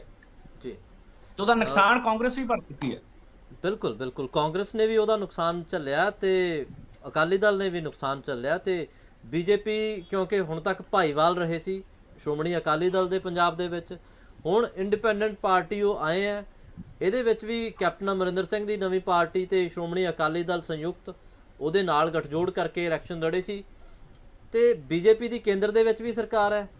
ਨਾਰੰਗ ਸਾਹਿਬ, ਤੁਹਾਡਾ ਕੀ ਵਿਊ ਹੈ ਇਹਦੇ ਵਿੱਚ ਕਿ ਜਿਹੜੇ ਅਫਸਰ ਬਦਲੇ ਜਾ ਰਹੇ ਆ ਜਾਂ ਅਫਸਰ ਕੇਂਦਰ ਦੇ ਵਿੱਚ ਹੀ ਕਿਉਂ ਜਾਣਾ ਚਾਹੁੰਦੇ ਆ? ਦੇਖੋ ਅਮਨਦੀਪ ਜੀ, ਐਸਾ ਹੈ ਕਿ ਸਟੇਟ ਦੇ ਵਿੱਚ ਜਿਹੜਾ ਪੁਲਿਸ ਹੈ, ਪੁਲਿਸ ਦਾ ਹੈੱਡ ਡੀਜੀਪੀ ਹੁੰਦਾ, ਜਿਹਨੂੰ ਆਪਾਂ ਪੁਲਿਸ ਦਾ ਚੀਫ ਮਿਨਿਸਟਰ ਕਹਿ ਸਕਦੇ ਹਾਂ। ਇਸੇ ਤਰ੍ਹਾਂ ਦੇ ਨਾਲ ਬਿਊਰੋਕ੍ਰੇਸੀ ਆਈਏਐਸ ਦੇ ਵਿੱਚ ਆਪਾਂ ਚੀਫ ਸੈਕਟਰੀ ਨੂੰ ਸੀਐਮ ਦੇ ਬਰਾਬਰ ਰੱਖਦੇ ਆ, ਕਿ ਸੀਐਮ ਦੀ ਇਕੁਇਲੈਂਟ ਪੋਸਟ ਆ ਸੈਕਿੰਡ ਸੀਐਮ ਆ। ਇਸੇ ਤਰੀਕੇ ਨਾਲ ਜਿਹੜਾ ਹਾਈ ਕੋਰਟ ਦੇ ਵਿੱਚ ਹੈ, ਹਾਈ ਕੋਰਟ ਦੇ ਵਿੱਚ ਜਿਹੜਾ ਐਡਵੋਕੇਟ ਜਨਰਲ ਹੈ ਉਹ ਸਰਕਾਰ ਦਾ ਚਿਹਰਾ ਹੁੰਦਾ, ਔਰ ਇਹਨਾਂ ਦੋਨਾਂ ਤੋਂ ਇਲਾਵਾ ਉਸ ਨੂੰ ਕੈਬਨਿਟ ਰੈਂਕ ਵੀ ਮਿਲਿਆ ਹੁੰਦਾ। तो ये बड़े सोच समझ के किया हुआ फैसला होंगे। और जित तक सिद्धू साहब का सवाल है, सिद्धू साहब ऐसे न्यूट्रल आदमी ने जिन्हों का किसी ना किसी तरह का कोई बैर विरोध नहीं, सिर्फ उन्होंने एक काम करन दा और काम करके परफॉर्म करके दिखाने का शौक है। उन्हों का वकालत का पेशे का जोड़ा इन्ने साल का तजर्बा है, उन्हों का जोड़ा एक्सपोजर है, उन्होंने रिजल्ट से बोलते हैं कि वो काम करने वाले आदमी नहीं, किसी प्रैशर के वेट नहीं आते। पर ਜਿਹੜੇ ਆਮ ਆਦਮੀ ਪਾਰਟੀ ਦੇ ਵਿੱਚ ਜੋ ਮੇਰੇ ਬਾਕੀ ਸਾਰੇ ਬੁਲਾਰੇ ਨੇ ਕਿਹਾ, ਮੈਂ ਵੀ ਉਸੇ ਲਾਈਨ ਤੇ ਆ ਕਿ ਇਹਨਾਂ ਨੂੰ ਇਹ ਪਤਾ ਹੀ ਨਹੀਂ ਹੈ ਵੀ ਸਰਕਾਰ ਨੂੰ ਕਿਸ ਤਰੀਕੇ ਨਾਲ ਚਲਾਉਣਾ ਹੈ। ਸਰਕਾਰ ਨੂੰ ਹਮੇਸ਼ਾ ਹੀ ਇੱਕ ਬੰਦਾ ਚਲਾਉਂਦਾ ਹੈ ਜਿਹੜਾ ਕਿ ਮੁੱਖ ਮੰਤਰੀ ਹੁੰਦਾ ਹੈ, ਔਰ ਅਨਫੋਰਚੂਨੇਟਲੀ ਸਾਡੇ ਜਿਹੜੇ ਪੰਜਾਬ ਦੇ ਮੁੱਖ ਮੰਤਰੀ ਨੇ ਉਹ ਰਬੜ ਸਟੈਂਪ ਤੋਂ ਇਲਾਵਾ ਹੋਰ ਕੁਝ ਨਹੀਂ ਹੈਗੇ, ਸਾਰੇ ਫੈਸਲੇ ਦਿੱਲੀ ਦੇ ਵਿੱਚ ਹੁੰਦੇ ਨੇ। ਔਰ ਇਹੀ ਪੰਜਾਬੀ ਅੱਜ ਪਛਤਾ ਰਿਹਾ ਹੈ। ਦੇਖੋ 92 ਸੀਟਾਂ ਤਾਂ ਦੇਤੀਆਂ। ਮੈਂ ਥੋੜਾ ਜਿਹਾ ਤੁਹਾਨੂੰ ਇੱਥੇ ਐਡ ਕਰਨਾ ਚਾਹਾਂਗਾ ਕਿ ਤੁਸੀਂ ਇੱਕ ਗੱਲ ਕਰ ਰਹੇ ਸੀਗੇ ਕਿ ਮੁੱਦੇ ਤੁਸੀਂ ਨਹੀਂ ਹੱਲ ਕੀਤੇ, ਕਾਂਗਰਸ ਨੇ ਨਹੀਂ ਕੀਤੇ ਜਾਂ ਅਕਾਲੀ ਦਲ ਨੇ ਨਹੀਂ ਕੀਤੇ। ਦੇਖੋ ਐਸਾ ਕੁਝ ਨਹੀਂ ਹੁੰਦਾ। ਅਕਾਲੀ ਦਲ ਦੀ ਸਾਡੀ ਸਰਕਾਰ ਦੇ ਵਿੱਚ ਬਥੇਰੇ ਮਸਲੇ ਹੱਲ ਹੋਏ ਨੇ, ਕਾਂਗਰਸ ਦੀ ਸਰਕਾਰ ਦੇ ਵਿੱਚ ਵੀ ਮਸਲੇ ਹੱਲ ਹੋਏ ਨੇ, ਪਰ ਲੋਕਾਂ ਦੇ ਆਪਾਂ ਨੂੰ ਮੰਨਣਾ ਪਵੇਗਾ ਕਿ ਲੋਕਾਂ ਦੇ ਮਸਲੇ ਵੀ ਵੱਧਦੇ ਰਹਿੰਦੇ ਨੇ, ਬੇਰੋਜ਼ਗਾਰੀ ਵੀ ਵੱਧਦੀ ਰਹਿੰਦੀ ਹੈ। ਜਿੰਨੀ ਕੁ ਆਪਾਂ ਰਿਕਰੂਟਮੈਂਟ ਕਰਦੇ ਹਾਂ ਉਸ ਤੋਂ ਬਾਅਦ ਫਿਰ ਕੁਝ ਹੋਰ ਨਿਕਲ ਆਉਂਦੇ ਨੇ, ਤੇ ਇਹ ਮੁੱਦੇ ਚੱਲਦੇ ਰਹਿੰਦੇ ਨੇ, ਇਹ ਮੁੱਦੇ ਕਦੀ ਖਤਮ ਨਹੀਂ ਹੁੰਦੇ। ਪਰ ਇਸ ਪਾਰਟੀ ਨੇ ਨਾਰੰਗ ਸਾਹਿਬ ਇੱਕ ਸਵਾਲ ਸੀ ਵਿੱਚ ਕਿ ਜਿਹੜੇ ਮੁੱਦੇ ਤੁਸੀਂ ਕਹਿੰਦੇ ਹੋ ਕਿ ਉਹ ਬਣਦੇ ਰਹਿੰਦੇ ਆ ਜਾਂ ਨਵੇਂ ਆਉਂਦੇ ਰਹਿੰਦੇ ਆ, ਮੇਨ ਮੁੱਦੇ ਜਿਹੜੇ ਪੰਜਾਬ ਦੇ ਆ ਪੂਰੀ ਦੁਨੀਆ ਦੇ ਹੀ ਅਸੀਂ ਕਹੀਏ, ਇੱਕ ਸਿਹਤ ਹੈ, ਇੱਕ ਸਿੱਖਿਆ ਹੈ, ਤੇ ਇੱਕ ਤੁਹਾਡਾ ਜਿਹੜਾ ਟਰਾਂਸਪੋਰਟ ਹੋ ਗਿਆ ਜਾਂ ਹੋਰ ਸੇਵਾਵਾਂ ਹੋ ਗਈਆਂ। ਬੇਸਿਕ ਜੇ ਮੁੱਦੇ ਆ, ਲਾਅ ਐਂਡ ਆਰਡਰ ਹੈ। ਇਹ ਮੁੱਦੇ ਪੰਜਾਬ ਦੇ ਕਦੇ ਹੱਲ ਨਹੀਂ ਹੋਏ। ਜੇ ਅਸੀਂ ਇਹ ਵੀ ਟਾਰਗੇਟ ਕਰ ਲਈਏ ਕਿ 5 ਸਾਲਾਂ ਦੇ ਵਿੱਚ ਇੱਕ ਹੀ ਮੁੱਦਾ ਅਸੀਂ ਮੈਂ ਤੁਹਾਨੂੰ ਦੱਸ ਰਿਹਾ, ਜਿਹੜੀ 10 ਸਾਲ ਅਕਾਲੀ ਦਲ ਔਰ ਭਾਜਪਾ ਦੀ ਸਰਕਾਰ ਰਹੀ ਹੈ ਉਹਦੇ ਚ ਸਿਹਤ ਦੇ ਵਿੱਚ ਤੁਸੀਂ ਡਾਟਾ ਕੱਢ ਕੇ ਦੇਖ ਲਓ ਕਿ ਕਿੰਨੇ ਨਵੇਂ ਹਸਪੀਟਲ ਬਣੇ ਨੇ, ਲਾਅ ਐਂਡ ਆਰਡਰ ਪੂਰੀ ਤਰ੍ਹਾਂ ਮੇਨਟੇਨਡ ਰਿਹਾ, ਠੀਕ ਆ। ਇਨਫਰਾਸਟ੍ਰਕਚਰ ਜਿੰਨਾ ਮਾਲਵਾ ਦੇ ਵਿੱਚ ਅੱਜ ਆਪਾਂ ਦੇਖ ਰਹੇ ਹਾਂ, ਭਾਈ ਸਾਹਿਬ ਸਾਡੇ ਬਰਾੜ ਸਾਹਿਬ ਉੱਥੋਂ ਹੀ ਆਉਂਦੇ ਨੇ ਕਿ ਜਿੰਨੀਆਂ ਮਾਲਵੇ ਦੀਆਂ ਰੋਡਸ 10 ਸਾਲ ਦੇ ਵਿੱਚ ਅਕਾਲੀ ਔਰ ਬੀਜੇਪੀ ਦੀ ਸਰਕਾਰ ਨੇ ਬਣਾਈਆਂ ਨੇ, ਤੇ ਆਪਾਂ ਇਹ ਨਹੀਂ ਕਹਿ ਸਕਦੇ ਤਰੱਕੀ ਹੋਈ। ਪਰ ਇੱਕ ਦੁਸ਼ਪ੍ਰਚਾਰ ਜਿਹੜਾ ਪਿਛਲੇ ਇਹ ਸੋਸ਼ਲ ਮੀਡੀਆ ਵਾਲੀ ਪਾਰਟੀ ਆ, ਦੇਖੋ ਇਹਨਾਂ ਨੇ ਕੋਸ਼ਿਸ਼ 2017 ਵਿੱਚ ਵੀ ਕੀਤੀ, ਉਦੋਂ ਕਾਮਯਾਬ ਨਹੀਂ ਹੋਏ। ਪਰ 2022 ਦੇ ਵਿੱਚ ਅਸੀਂ ਇਹ ਕਹਿ ਸਕਦੇ ਹਾਂ ਵੀ ਕੁਝ ਤਾਂ ਕਾਂਗਰਸ ਆਪਣੀ ਜ਼ਿੰਮੇਵਾਰੀ ਦੇ ਨਾਲ ਸਰਕਾਰ ਨਹੀਂ ਚਲਾ ਸਕੀ। ਇਹਨਾਂ ਨੇ ਕੁਝ ਵੀ ਕੀਤਾ, ਉਹਦੇ ਨਾਲ ਇਹਨਾਂ ਨੂੰ ਨੁਕਸਾਨ ਹੋਇਆ। ਉਹਦਾ ਨੁਕਸਾਨ ਇਕੱਲਾ ਇਹਨਾਂ ਨੂੰ ਨਹੀਂ ਹੋਇਆ, ਕਿਉਂਕਿ ਜਿਹੜਾ ਇਹਨਾਂ ਦਾ ਆਖਰੀ 4 ਮਹੀਨੇ ਦਾ ਮੁੱਖ ਮੰਤਰੀ ਸੀ ਨਾ ਜੀ, ਉਹਨਾਂ ਦੀ ਬਚਕਾਨਾ ਹਰਕਤਾਂ ਕਰਕੇ ਅੱਜ ਆਪਾਂ ਪੰਜਾਬ ਇਹ ਦਿਨ ਦੇਖ ਰਹੇ ਹਾਂ। ਆਪਾਂ ਇਹਨਾਂ ਦੀ ਗਲਤੀਆਂ ਦਾ ਖਮਿਆਜਾ ਅੱਜ ਸਾਰੇ ਪੰਜਾਬੀ ਭੁਗਤ ਰਹੇ ਆ। ਔਰ ਜਿਹੜੀ ਇਹ ਗੱਲ ਤੁਸੀਂ ਕਰਦੇ ਹੋ ਜੀ ਐਡਵੋਕੇਟ ਜਨਰਲ ਦੀ, ਵਿਪਨ ਘਈ ਜੀ ਦਾ ਨਾਮ ਆ ਗਿਆ, ਇਹ ਕਿਉਂ ਆ ਰਹੀਆਂ ਇਹ ਚੀਜ਼ਾਂ, ਮੈਂ ਤੁਹਾਨੂੰ ਉਹਦੇ ਤੇ ਵੀ ਦੱਸਦਾ ਕਿ ਜਦੋਂ ਪੰਜਾਬ ਦਾ ਫੈਸਲਾ ਦਿੱਲੀ ਵਿੱਚ ਬੈਠਾ ਆਦਮੀ ਲਏਗਾ ਤਾਂ ਐਸੀ ਪਰੇਸ਼ਾਨੀਆਂ ਆਉਣਗੀਆਂ। ਕਿਉਂਕਿ ਜੋ ਵੀ ਉਹਨਾਂ ਦੀ ਨੈਗੋਸ਼ੀਏਸ਼ਨ ਜਾਂ ਸੈਟਲਮੈਂਟ ਹੁੰਦੀ ਹੈ ਉਹ ਜਾਂ ਰਾਘਵ ਚੱਡਾ ਜੀ ਕਰਦੇ ਨੇ ਜਾਂ ਦਿੱਲੀ ਦੇ ਵਿੱਚ ਕੇਜਰੀਵਾਲ ਜੀ ਕਰਦੇ ਨੇ। ਜੋ ਵੀ ਕਿਸੇ ਦੀ ਅਪਾਇੰਟਮੈਂਟ ਇਹਨਾਂ ਨੇ ਕਰਨੀ ਹੈ, ਉਹਦਾ ਕੀ ਪੈਟਰਨ ਆ, ਕੀ ਇਹਨਾਂ ਦਾ ਤਰੀਕਾ ਆ। ਨਾਰੰਗ ਸਾਹਿਬ ਮੈਂ ਤੁਹਾਡੇ ਨਾਲ ਸਹਿਮਤ ਹਾਂ ਜੀ। ਇੱਥੇ ਗੱਲ ਇੱਕ ਹੋਰ ਵੀ ਆਉਂਦੀ ਹੈ, ਇੱਕ ਜੀ ਗੱਲ ਪੂਰੀ ਕਰ ਲੈਂਦੇ ਜੀ ਜੀ। ਉਹ ਜਦੋਂ ਇਹ ਉੱਥੇ ਬੈਠ ਕੇ ਜੋ ਵੀ ਆਪਣਾ ਕਿਸੇ ਦਾ ਵੀ ਨਾਮ ਸੈਟਲ ਕਰਦੇ ਨੇ, ਕੋਈ ਐਡਜਸਟਮੈਂਟ ਕਰਦੇ ਨੇ, ਉਦੋਂ ਇਹਨਾਂ ਨੂੰ ਉਹਦੀ ਬੈਕਗ੍ਰਾਉਂਡ, ਉਹਨਾਂ ਦੇ ਕੇਸਿਸ ਦਾ ਪਤਾ ਨਹੀਂ ਹੁੰਦਾ। ਇਹਨਾਂ ਦੇ ਆਪਣੇ ਪਰਸਨਲ ਮੋਟਿਵ ਕਿਉਂਕਿ ਉਸ ਵੇਲੇ ਫੁੱਲਫਿਲ ਹੁੰਦੇ ਆ, ਇਹ ਉਹਨੂੰ ਜਲਦਬਾਜ਼ੀ ਦੇ ਵਿੱਚ ਅਨਾਉਂਸ ਕਰ ਦਿੰਦੇ ਨੇ। ਜੀ ਪਰ ਬਾਅਦ ਦੇ ਵਿੱਚ ਜਦੋਂ ਇਹਨਾਂ ਨੂੰ ਪਤਾ ਲੱਗਦਾ ਕਿ ਇਹਦੇ ਨਾਲ ਤਾਂ ਸਾਡਾ ਆਹ ਨੁਕਸਾਨ ਹੋ ਜਾਊਗਾ, ਫਿਰ ਇਹ ਬੈਕਫੁੱਟ ਤੇ ਜਾ ਕੇ ਉਹਨੂੰ ਰੋਲ ਬੈਕ ਕਰਦੇ ਨੇ। ਔਰ ਆਪਾਂ ਐਸੇ ਫੈਸਲੇ ਇਹਨਾਂ ਵੱਲੋਂ ਪਿਛਲੇ 4 ਮਹੀਨੇ 'ਚ ਬਹੁਤ ਵਾਰੀ ਦੇਖੇ ਨੇ, ਚਾਹੇ ਆਪਾਂ ਸਿਕਿਉਰਿਟੀ ਵਿਡਰਾਅ ਦਾ ਦੇਖ ਲਈਏ, ਚਾਹੇ ਆਪਾਂ ਕੋਈ ਹੋਰ ਮਸਲੇ ਦੇਖ ਲਈਏ, ਕਿ ਜਲਦਬਾਜ਼ੀ 'ਚ ਦਿੱਲੀ ਤੋਂ ਫੈਸਲਾ ਕਰਾ ਲੈਂਦੇ ਨੇ। ਔਰ ਇਹੀ ਇਹਨਾਂ ਦੀ ਬੇਸਿਕ ਪ੍ਰੋਬਲਮ ਆ।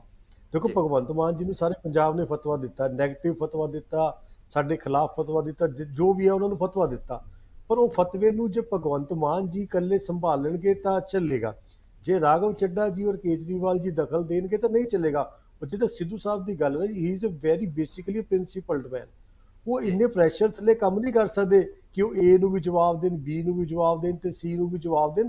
ਦੇਖੋ ਮੁੱਖ ਮੰਤਰੀ ਦੇ ਪ੍ਰਤੀ ਉਹਨਾਂ ਦੀ ਜ਼ਿੰਮੇਵਾਰੀ ਆ, ਹੂੰ ਕਿਉਂਕਿ ਉਹਨਾਂ ਨੇ ਸਰਕਾਰ ਦੇ ਫੈਸਲਿਆਂ ਨੂੰ ਕੋਰਟ ਦੇ ਵਿੱਚ ਡਿਫੈਂਡ ਕਰਨਾ, ਔਰ ਜੀ ਮੁੱਖ ਮੰਤਰੀ ਨੇ ਉਹਨਾਂ ਤੇ ਟਰਸਟ ਕਰਨਾ, ਉਹਨਾਂ ਨੇ ਮੁੱਖ ਮੰਤਰੀ ਦਾ ਫੇਸ ਸੇਵ ਕਰਨਾ। ਪਰ ਜੇ ਆਪਾਂ ਕਹੀਏ ਕਿ ਹਰ ਬੰਦੇ ਦੀ ਹੋਈ ਉਹ ਰਿਪੋਰਟਿੰਗ ਕਰੀ ਜਾਣ, ਤਾਂ ਐਸਾ ਹੂੰ ਕੋਈ ਵੀ ਸੀਨੀਅਰ ਐਡਵੋਕੇਟ ਨਹੀਂ ਕਰੇਗਾ। ਔਰ ਅੱਜ ਆਪਾਂ ਇਹ ਦੇਖ ਰਹੇ ਹਾਂ ਕਿ ਚਲੋ ਕਈ ਸਾਹਿਬ ਦੀ ਇਹਨਾਂ ਨੇ ਜਿਹੜੀ ਅਪਾਇੰਟਮੈਂਟ ਆ ਹੋਲਡ ਕਰਤੀ, ਇਹ ਜੀ ਜਿਹਨੂੰ ਵੀ ਲਾਣਗੇ ਉਹ ਫਿਰ ਕੰਟਰੋਵਰਸੀ ਵਾਲਾ ਨਿਕਲੇਗਾ। ਔਰ ਇਹ ਕੰਟਰੋਵਰਸੀਆਂ ਇਹਨਾਂ ਦੀ ਚੱਲਦੀਆਂ ਹੀ ਰਹਿਣਗੀਆਂ।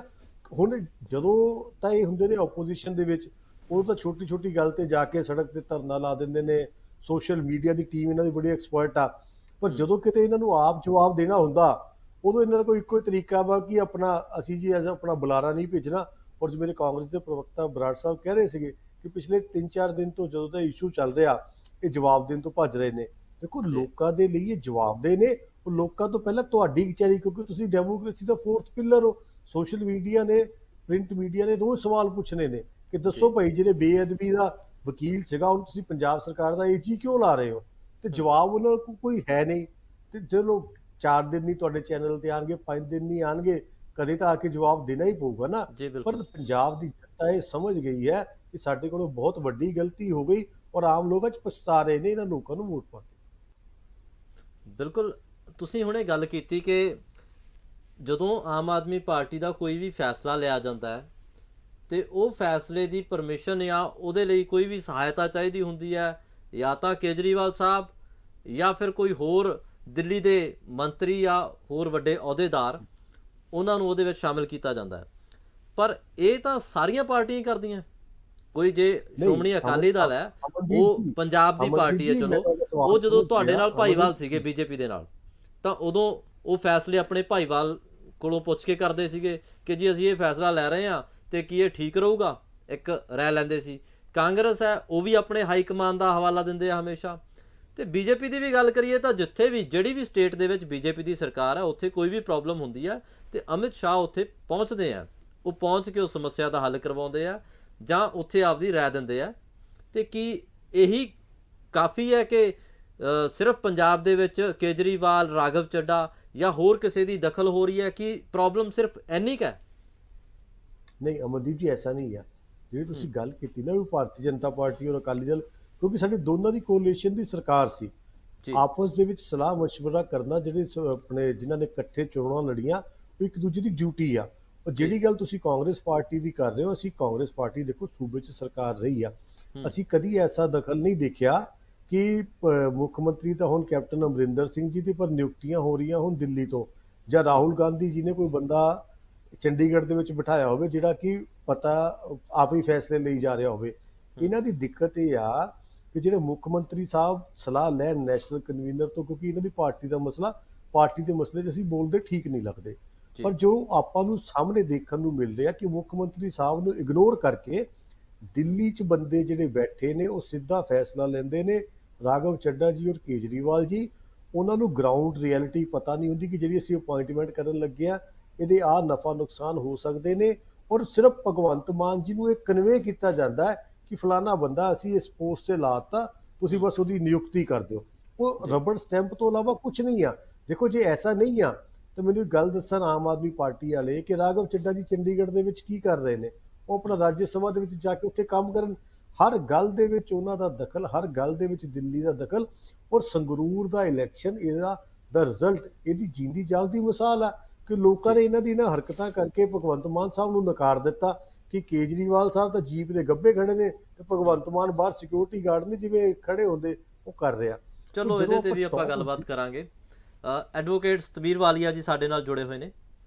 ਸਤਬੀਰ ਜੀ ਸਵਾਗਤ ਹੈ ਤੁਹਾਡਾ। ਸਤਬੀਰ ਜੀ, ਐਡਵੋਕੇਟ ਜਿਨ੍ਹਾਂ ਨੂੰ ਚੁਣਿਆ ਜਾਣਾ ਚਾਹੀਦਾ ਸੀ ਉਹ ਚੁਣੇ ਗਏ ਆ ਤੇ ਸਵਾਲ ਉੱਠੇ ਆ, ਵਿਰੋਧੀ ਧਿਰਾਂ ਨੇ ਵੀ ਸਵਾਲ ਚੱਕੇ ਆ ਵੀ ਵਕੀਲ ਜਿਹੜੇ ਚੁਣੇ ਜਾਣੇ ਚਾਹੀਦੇ ਸੀਗੇ ਉਹ ਨਹੀਂ ਚੁਣੇ ਗਏ, ਜਾਂ ਉਹਨਾਂ ਨੇ ਸਰਕਾਰ ਦੇ ਖਿਲਾਫ ਹੀ ਕੇਸ ਲੜੇ ਆ ਤੇ ਹੁਣ ਉਹ ਸਰਕਾਰ ਦੇ ਵੱਲੋਂ ਕੇਸ ਕਿਵੇਂ ਲੜਨਗੇ? ਕਿ ਉਹਨਾਂ ਦੇ ਪੇਸ਼ੇ ਨੂੰ ਉਹ ਦਰਕਿਨਾਰ ਕਰਕੇ ਉਹਨਾਂ ਨੂੰ ਸਿਰਫ ਇੱਕ ਪਾਸੇ ਕਰਕੇ ਦੇਖਿਆ ਜਾ ਰਿਹਾ, ਜਾਂ ਫਿਰ ਜੋ ਗੱਲ ਉੱਠ ਰਹੀ ਹੈ, ਜੋ ਸਵਾਲ ਉੱਠ ਰਹੇ ਆ ਉਹ ਵਾਜਿਬ ਹੈ? ਦੇਖੋ ਜੀ, ਸਭ ਤੋਂ ਵੱਡੀ ਗੱਲ ਹੈ ਇੱਥੇ ਪੋਲੀਟੀਕਲ ਆਈਡੀਓਲੋਜੀ ਔਰ ਪ੍ਰੋਫੈਸ਼ਨ ਦੋ ਚੀਜ਼ਾਂ ਅਲੱਗ-ਅਲੱਗ। ਜੇ ਆਪਾਂ ਐਜ਼ ਏ ਪ੍ਰੋਫੈਸ਼ਨ ਦੀ ਗੱਲ ਕਰੀਏ ਤੇ ਕਈ ਸਾਹਿਬ ਵਧੀਆ ਕ੍ਰਿਮੀਨਲ ਲਾਇਰ ਨੇ, ਸੀਨੀਅਰ ਵਕੀਲ ਨੇ ਤੇ ਇੱਕ ਵਧੀਆ ਆਨਰੇਬਲ ਹਾਈ ਕੋਰਟ ਹੈ, ਇਸ 'ਚ ਕੋਈ ਦੋ ਰਾਏ ਨਹੀਂ। ਮੋਰ ਓਵਰ ਸਿੱਧੂ ਸਾਹਿਬ ਵੀ ਜਿਹੜੇ, ਜਿਵੇਂ ਨਾਰੰਗ ਸਾਹਿਬ ਨੇ ਪਹਿਲਾਂ ਗੱਲ ਕੀਤੀ, ਸਿੱਧੂ ਸਾਹਿਬ ਆਲ ਓਵਰ ਪੰਜਾਬ ਹਰਿਆਣਾ 'ਚ ਜੋ ਅੰਨੇ ਸਾਲਾਂ 'ਚ ਉਹਨਾਂ ਨੇ ਆਪਣੀ ਇੱਜ਼ਤ ਕਮਾਈ ਹੈ ਤੇ ਕੋਈ ਜੇ ਉਹਨਾਂ ਦਾ ਦੁਸ਼ਮਣ ਵੀ ਹੋਏਗਾ ਤਾਂ ਉਹ ਵੀ ਉਹਨਾਂ ਦੀ ਇੱਜ਼ਤ ਹੀ ਕਰੇ। ਇਸ ਲੈਵਲ ਤੇ ਉਹਨਾਂ ਦਾ ਜਿਹੜਾ ਲੋਕਾਂ 'ਚ ਪ੍ਰਭਾਵ ਹੈਗਾ ਤੇ ਪੋਲੀਟੀਕਲ ਦੇ ਨਾਲ ਨਾਲ ਪ੍ਰੈਕਟਿਸ ਦੀ ਪ੍ਰੋਫੈਸ਼ਨ ਵੀ ਬੜੇ ਐਫੀਸ਼ੀਐਂਟ ਹੈਗੇ ਸੀ ਉਹ। ਪਰ ਜਿਵੇਂ ਸਾਹਿਬ ਨੇ ਅੱਜ ਕਹਿ ਕਿ ਅਸੀਂ ਮੈਰਿਟ ਦੇ ਆਧਾਰ ਤੇ ਬਾਕੀਆਂ ਨੂੰ ਲਾਵਾਂਗੇ, ਇਹਦਾ ਮਤਲਬ ਇਹ ਗੱਲ ਤਾਂ ਕਲੀਅਰ ਹੋ ਗਈ ਕਿ ਜੋ ਰਾਘਵ ਚੱਡੇ ਤੇ ਭਗਵੰਤ ਮਾਨ ਦੀ ਲੜਾਈ ਸਾਹਮਣੇ ਆ ਰਹੀ ਸੀਗੀ ਤੇ ਜੋ ਸਾਨੂੰ ਵੀ ਲੱਗ ਰਿਹਾ ਵੀ ਸਿੱਧੂ ਸਾਹਿਬ ਨੇ ਜੋ ਰਿਜ਼ਾਈਨ ਦਿੱਤਾ ਹੈ ਕਿ ਰਾਘਵ ਚੱਡਾ ਜਿਹੜਾ ਹੈਗਾ ਉਹ ਨੌਨ ਮੈਰਿਟ, ਜਿਵੇਂ ਦਿੱਲੀ ਵਾਲੇ ਭਰਤੀ ਕੀਤੇ ਹੈ ਆਪਣਾ ਸੋਸ਼ਲ ਮੀਡੀਆ 'ਚ, ਜਾਂ ਰਾਜਸਥਾਨ ਵਾਲੇ ਭਰਤੀ ਕੀਤੇ, ਸ਼ਾਇਦ ਇਵੇਂ ਕੋਈ ਦਿੱਲੀ ਰਾਜਸਥਾਨ ਵਾਲੇ ਏਜੀ ਆਫਿਸ 'ਚ ਰਾਘਵ ਚੱਡਾ ਫਿੱਟ ਕਰਨਾ ਚਾਹੁੰਦਾ ਸੀਗਾ। ਮੈਨੂੰ ਲੱਗਦਾ ਕਿ ਰਿਵਰਟ 'ਚ ਸਿੱਧੂ ਸਾਹਿਬ ਨੇ ਰਿਜ਼ਾਈਨ ਦਿੱਤਾ ਇੱਕ ਅਣਖੀ ਪੰਜਾਬੀ ਹੋਣ ਕਰਕੇ। ਹੁਣ ਆ ਗਈ ਗੱਲ ਮੈਰਿਟ ਡੀਮੈਰਿਟ ਦੀ। ਪ੍ਰੋਫੈਸ਼ਨ ਨਹੀਂ ਮੈਂ ਦੱਸ ਸਕਦਾ ਸਾਹਿਬ ਕਿਵੇਂ ਐਫੀਸ਼ੀਐਂਟ ਹੈਗੇ, ਕੋਈ ਦੋ ਰਾਏ ਨਹੀਂ ਹੈ, ਪਰ ਪੋਲੀਟੀਕਲ ਆਈਡੀਓਲੋਜੀ ਕੀ ਹੈ। ਉਦੋਂ ਥੋੜਾ ਪਿੱਛੇ ਚੱਲੀਏ, ਜਦੋਂ ਕਾਂਗਰਸ ਦੇ ਸਮੇਂ 'ਚ 10 ਦਿਨਾਂ 'ਚ 2 ਏਜੀ ਚੇਂਜ ਹੋ ਗਏ, ਉਹਦਾ ਰੀਜ਼ਨ ਕੀ ਸੀ? ਇਹੀ ਆਮ ਆਦਮੀ ਪਾਰਟੀ, ਇਹੀ ਰਾਘਵ ਚੱਡਾ उछल के पीसियां करके कहता होता सीगा कि दयोल साहब जो है वो सैनी साहब के वकील हैं, अपना सिखों के जो वो हुआ उनके वकील हैं। भगवंत मान भी रोज उच्ची उच्ची बोलता, सारी आम आदमी पार्टी रौला पाती फिरदी सीगी कि दयोल साहब सैनी साहब के वकील हैं। पर ਇੱਥੇ ਤਾਂ ਬਾਬਾ ਰਾਮ ਜੀ ਦੇ ਵਕੀਲ ਵੀ ਹੈ, ਨੋ ਡਾਊਟ। ਇੱਕ ਵਕੀਲ ਜਿਹੜਾ ਵਕੀਲ ਹੈ, ਨਾਰੰਗ ਸਾਹਿਬ ਵੀ ਵਕੀਲ ਹੈ। ਪ੍ਰੋਫੈਸ਼ਨਲੀ ਅਸੀਂ ਕਿਸੇ ਦੇ ਵਕੀਲ ਹੋ ਸਕਦੇ ਹਾਂ, ਉਸ 'ਚ ਕੋਈ ਉਹ ਨਹੀਂ ਹੈਗਾ। ਪਰ ਜਦ ਤੁਸੀਂ ਪੋਲੀਟੀਕਲ ਆਈਡੀਓਲੋਜੀ ਤੇ ਆ ਜਾਂਦੇ ਹੋ, ਫਿਰ ਤੁਸੀਂ ਖੜੋ ਤਾਂ ਸਹੀ ਨਾ ਕਿਤੇ। ਤੁਸੀਂ ਉਸ ਟਾਈਮ ਸੈਣੀ ਸਾਹਿਬ ਦੇ ਵਕੀਲ ਦਿਓਲ ਸਾਹਿਬ ਹੋਣ ਕਰਕੇ ਪੂਰਾ ਰੌਲਾ ਪਾਉਂਦੇ ਸੀਗੇ। ਇੱਥੇ ਦਾ ਜਿਹੜਾ ਡੇਰਾ ਸਾਹਿਬ ਹੈ, ਇਹ ਤਾਂ ਉਹਦੇ ਵਕੀਲ ਵੀ ਨੇ। ਤਾਂ ਫਿਰ ਤੁਸੀਂ ਉਹੀ ਆਈਡੀਓਲੋਜੀ ਤੇ ਕਿਉਂ ਨਹੀਂ ਖੜਦੇ? ਆ ਕੇ ਅੱਜ ਫਿਰ ਭਗਵੰਤ ਮਾਨ ਸਾਹਿਬ ਨੇ ਕਿਹਾ ਕਿ ਵਕੀਲ ਏਜੀ ਤਾਂ ਉਹੀ ਹੋਣਗੇ, ਏਜੀ ਉਹੀ ਹੋਣਗੇ। ਮਤਲਬ ਇਹ ਹੈਗਾ ਕਿ ਹੁਣ ਭਗਵੰਤ ਮਾਨ ਸਾਹਿਬ ਬਰਗਾੜੀ ਮੋਰਚੇ ਤੇ ਜਾ ਸਕਣਗੇ। ਆਮ ਆਦਮੀ ਪਾਰਟੀ ਦਾ ਕੋਈ ਵੀ ਐਮਐਲਏ ਜਾਂ ਮੰਤਰੀ ਬਰਗਾੜੀ ਮੋਰਚੇ ਜਾ ਕੇ ਆਪਣੀ ਸ਼ਕਲ ਦਿਖਾ ਸਕਦਾ ਹੈ, ਕਿਉਂਕਿ ਆਈਡੀਓਲੋਜੀ ਕਦੀ ਕਿ ਐਡਵੋਕੇਟ ਐਕਟ ਦੇ ਅਕੋਰਡਿੰਗਲੀ ਨਾਰੰਗ ਸਾਹਿਬ ਬੜੀ ਚੰਗੀ ਤਰ੍ਹਾਂ ਜਾਣਦੇ ਆ। ਜੇ ਆਪਾਂ ਐਡਵੋਕੇਟ ਐਕਟ ਦੀ ਗੱਲ ਕਰੀਏ, ਜੇ ਅਸੀਂ ਕਿਸੇ ਦੇ ਕੋਈ ਸਾਡਾ ਕਲਾਇੰਟ ਹੁੰਦਾ ਹੈ, ਅਸੀਂ ਕਿਸੇ ਦੇ ਵਕੀਲ ਹੁੰਦੇ ਆ, ਤਾਂ ਐਡਵੋਕੇਟ ਐਕਟ ਦੇ ਅਕੋਰਡਿੰਗਲੀ ਅਸੀਂ ਉਹਦੇ ਕੇਸ 'ਚ ਉਹਦੇ ਖਿਲਾਫ ਕਿਤੇ ਪੇਸ਼ ਨਹੀਂ ਹੋ ਸਕਦੇ। ਤਾਂ ਇਹਦਾ ਮਤਲਬ ਇਹ ਹੈ ਕਿ ਬੇਅਦਬੀ ਔਰ ਬਹਿਬਲ ਦਾ ਵੱਡਾ ਮੁੱਦਾ ਉਸ 'ਚ ਸਰਕਾਰ ਹੱਥ ਖੜੇ ਕਰ ਚੁੱਕੀ ਹੈ। ਸਰਕਾਰ ਦਾ ਏਜੀ ਉਸ 'ਚ ਪੇਸ਼ ਨਹੀਂ ਹੋ ਸਕਦਾ। ਉਹ ਕਿੱਥੋਂ ਲਿਆਣਗੇ ਹੁਣ ਬੰਦੇ?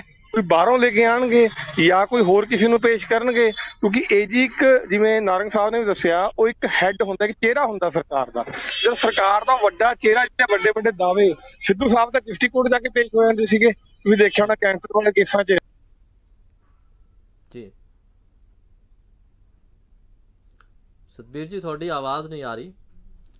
ਉਹਨਾਂ ਦੀ ਕਿਤੇ ਪੇਸ਼ ਨਹੀਂ ਹੋ ਸਕਦੇ। ਉਹ ਜਦੋਂ ਕਿਤੇ ਪੇਸ਼ ਹੀ ਨਹੀਂ ਹੋ ਸਕਦੇ, ਫਿਰ ਉਹਨਾਂ ਨੇ ਤਨਖਾਹ ਦੇਣ ਨੂੰ ਰੱਖਿਆ ਹੋਇਆ, ਉਹ ਉਹਨਾਂ ਦੇ ਜੂਨੀਅਰ ਪੇਸ਼ ਹੋਣਗੇ। ਔਰ ਫਿਰ ਉਹੀ ਗੱਲ ਘੁੰਮ ਕੇ ਆ ਜਾਂਦੀ ਹੈ ਆਈਡੀਓਲੋਜੀਕਲ, ਪੋਲੀਟੀਕਲ ਆਈਡੀਓਲੋਜੀਕਲ। ਇਹਦਾ ਮਤਲਬ ਆਮ ਆਦਮੀ ਪਾਰਟੀ ਇਹ ਮੰਨ ਚੁੱਕੀ ਹੈ ਕਿ ਹੁਣ ਉਹ ਡੇਰਾ ਸਿਰਸਾ ਦੇ ਸਮਰਥਨ ਦੇ ਨਾਲ ਅੱਗੇ ਚੱਲੇਗੀ।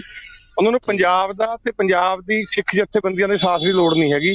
ਉਹ ਸਿਰਫ ਹੁਣ ਡੇਰਾ ਸਿਰਸਾ ਦੇ ਸਿਰ ਤੇ ਜਿਹੜਾ ਹੈਗਾ ਆਪਣੀ ਪੰਜਾਬ ਦੀ ਰਾਜਨੀਤੀ ਚਲਾਏਗੀ। ਇਹ ਮੈਨੂੰ ਲੱਗਦਾ ਇੱਥੋਂ ਸਾਫ਼ ਨਜ਼ਰ ਆ ਰਿਹਾ, ਜਿਹੜੇ ਅੱਜ ਵੀ ਆਮ ਆਦਮੀ ਪਾਰਟੀ ਉਸੇ ਚੀਜ਼ ਤੇ ਅੜੀ ਹੋਈ ਹੈ। ਮੈਂ ਫੇਰ ਦੁਬਾਰਾ ਕਹਿੰਦਾ ਕਿ ਕਈ ਸਾਹਿਬ ਬੜੇ ਅੱਛੇ ਪ੍ਰੋਫੈਸ਼ਨਲ ਦੀ ਐਡਵੋਕੇਟ ਨੇ। ਪ੍ਰੋਫੈਸ਼ਨ ਬਾਰੇ ਮੈਂ ਉਹਨਾਂ ਬਾਰੇ ਇੱਕ ਸ਼ਬਦ ਨਹੀਂ ਕਹੂੰਗਾ, ਪਰ ਪੋਲੀਟੀਕਲ ਜਿਹੜੀ ਆਈਡੀਓਲੋਜੀ ਆਮ ਆਦਮੀ ਪਾਰਟੀ ਦੀ ਹੈਗੀ, ਉਹਦਾ ਅੱਜ ਭਾਂਡਾ ਪੰਜਾਬ ਨੇ ਭੰਨਤੇ। ਜੀ ਸ਼ੁਕਰੀਆ ਸਤਬੀਰ ਜੀ। ਖਾਲਿਦ ਸਾਹਿਬ, ਇੱਕ ਸਵਾਲ ਤੁਹਾਡੇ ਤੋਂ ਆ, ਮੇਰਾ ਆਖਰੀ ਸਵਾਲ ਹੈ। ਜੋ ਵੀ ਚਰਚਾ ਅਸੀਂ ਕੀਤੀ ਹੈ, ਜੋ ਅਲੱਗ-ਅਲੱਗ ਪੋਲੀਟੀਕਲ ਪਾਰਟੀਆਂ ਦੇ ਲੋਕਾਂ ਨੇ ਸਾਡੇ ਨਾਲ ਗੱਲ ਕੀਤੀ ਹੈ, ਇਹ ਸਭ ਦਾ ਕਹਿਣਾ ਹੈ ਕਿ ਆਮ ਆਦਮੀ ਪਾਰਟੀ ਦੀ ਪੰਜਾਬ ਦੀ ਸਰਕਾਰ ਉਹ ਦਿੱਲੀ ਤੋਂ ਚੱਲ ਰਹੀ ਹੈ। ਇਹੀ ਵੱਡੀ ਸਮੱਸਿਆ ਹੈ ਕਿ ਸਾਰੀ ਸਮੱਸਿਆ ਦੀ ਜੜ ਇਹੀ ਹੈ ਜਾਂ ਕੋਈ ਹੋਰ ਸਮੱਸਿਆ ਵੀ ਹੈ ਜਿਹੜੀ ਅਸੀਂ ਦੇਖ ਨਹੀਂ ਪਾ ਰਹੇ, ਜਿਹੜੀ ਪੰਜਾਬ ਦੇ ਲੋਕ ਦੇਖ ਨਹੀਂ ਪਾ ਰਹੇ? ਨਹੀਂ, ਦੇਖੋ ਇਦਾਂ ਹੈਗਾ ਵੀ ਇਹ ਸਮੱਸਿਆ ਦਾ ਇੱਕ ਰੂਪ ਹੈਗਾ ਜਿਹੜਾ ਕਿ ਇੱਕ ਪਰਸੈਪਸ਼ਨ ਬਣਦੀ ਜਾ ਰਹੀ ਹੈ। ਦੇਖੋ, ਸਰਕਾਰਾਂ ਬਾਰੇ ਇੱਕ ਪਰਸੈਪਸ਼ਨ ਹੁੰਦੀ ਹੈ ਲੋਕਾਂ ਦੀ, ਜਿਨ੍ਹਾਂ ਨੇ ਚੁਣਿਆ। ਅਗਰ ਲੋਕਾਂ ਦੇ ਵਿੱਚੋਂ ਇਹ ਆਵਾਜ਼ ਆਣੀ ਸ਼ੁਰੂ ਹੋ ਜਾਵੇ ਕਿ ਇਹ ਸਰਕਾਰ ਜਿਹੜੀ ਹੈਗੀ ਹੈ ਦਿੱਲੀ ਦੇ ਉੱਪਰ ਡਿਪੈਂਡੈਂਟ ਹੈ ਜਾਂ ਦਿੱਲੀੋਂ ਡਿਕਟੇਸ਼ਨ ਲੈ ਰਹੀ ਹੈ, ਤਾਂ ਉਹ ਸਰਕਾਰ ਵਾਸਤੇ ਕੋਈ ਬਹੁਤ ਵਧੀਆ ਗੱਲ ਨਹੀਂ ਹੁੰਦੀ। ਇਸ ਤੋਂ ਇਲਾਵਾ ਮੈਂ ਤੁਹਾਨੂੰ ਦੱਸਦਾ ਕਿ ਇੱਕ ਤਾਂ ਇਨਐਕਸਪੀਰੀਅੰਸ ਦੀ ਗੱਲ ਹੈਗੀ ਹੈ, ਕਿਉਂਕਿ ਸਾਰੇ ਯੰਗ ਮੰਤਰੀ ਹੈਗੇ ਆ ਔਰ ਉਹਨਾਂ ਨੇ ਪਹਿਲਾਂ ਕੋਈ ਵੀ ਐਡਮਿਨਿਸਟ੍ਰੇਟਿਵ ਰਿਸਪੌਂਸਿਬਿਲਿਟੀਜ਼ ਆਪਣੀਆਂ ਨਹੀਂ ਰੱਖੀਆਂ ਹੋਈਆਂ। ਇਹ ਇੱਕ ਕਾਰਨ ਹੋ ਸਕਦਾ ਹੈ। ਦੂਸਰਾ ਇਹ ਕਾਰਨ ਹੋ ਸਕਦਾ ਹੈ ਕਿ ਉਹ ਇੰਨੀ ਜ਼ਿਆਦਾ ਪੋਲੀਟੀਕਲ ਇੰਟਰਫੇਰੈਂਸ ਕਰਨਾ ਚਾਹੁੰਦੇ ਹੋਣ ਕਿ ਬਿਊਰੋਕ੍ਰੇਸੀ ਉਹਨੂੰ ਐਕਸੈਪਟ ਨਾ ਕਰ ਰਹੀ ਹੋਵੇ, ਔਰ ਬਿਊਰੋਕ੍ਰੇਸੀ ਇਸ ਕਰਕੇ ਵੀ ਐਕਸੈਪਟ ਕਰਨਾ ਨਾ ਕਰ ਰਹੀ ਹੋਵੇ ਵੀ ਉਹਨਾਂ ਨੂੰ ਇਦਾਂ ਲੱਗਦਾ ਹੈ ਕਿ ਅਸੀਂ ਇਹ ਸਾਰੇ ਕੰਮ ਨਹੀਂ ਕਰ ਸਕਦੇ, ਤਾਂ ਵੀ ਹੋ ਸਕਦਾ ਹੈ।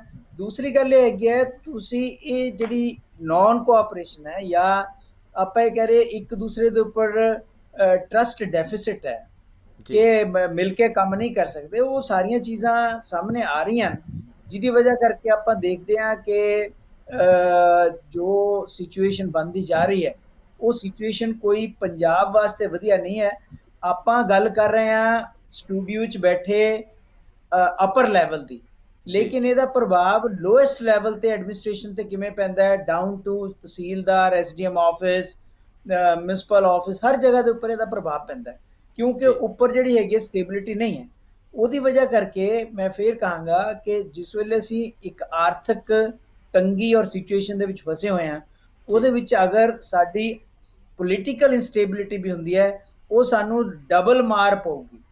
ਉਹ ਡਬਲ ਮਾਰ ਜਿਹੜੀ ਹੈਗੀ ਆ ਉਹ ਅਸੀਂ ਸਹਿ ਨਹੀਂ ਸਕਾਂਗੇ। ਅਲਟੀਮੇਟਲੀ ਸਰਕਾਰ ਜਾਂ ਭਗਵੰਤ ਮਾਨ ਜਾਂ ਆਮ ਆਦਮੀ ਪਾਰਟੀ ਸਰਕਾਰ ਜ਼ਿੰਮੇਵਾਰ ਕਿਹਦੇ ਪ੍ਰਤੀ ਹੈ? ਲੋਕਾਂ ਦੇ ਪ੍ਰਤੀ ਹੈ। ਅਕਾਊਂਟੇਬਲ ਕਿਹਦੇ ਪ੍ਰਤੀ ਹੈ? ਲੋਕਾਂ ਪ੍ਰਤੀ ਹੈ। ਜਿਹੜੇ ਬਾਹਰਲੇ ਬੰਦੇ ਹੈਗੇ ਆ, ਕੋਈ ਵੀ ਵਿਅਕਤੀ ਹੈਗਾ ਜਿਹੜਾ ਸਟੇਟ ਤੋਂ ਬਾਹਰਲੇ, ਜਿਹਨੇ ਲੋਕਾਂ ਦੀਆਂ ਵੋਟਾਂ ਨਹੀਂ ਲੈਤੀਆਂ ਹੋਈਆਂ, ਜਿਨ੍ਹਾਂ ਨੂੰ ਲੋਕਾਂ ਦਾ ਕੌਨਫੀਡੈਂਸ ਨਹੀਂ ਹੈ, ਅਗਰ ਉਹ ਆ ਕੇ ਡਿਕਟੇਟ ਕਰਨ ਦੀ ਕੋਸ਼ਿਸ਼ ਕਰਨਗੇ ਤਾਂ ਰਿਜ਼ੈਂਟਮੈਂਟ ਉਹਦੇ ਅਗੇਂਸਟ ਹੋਊਗੀ ਦੋ ਤਰ੍ਹਾਂ ਦੀ।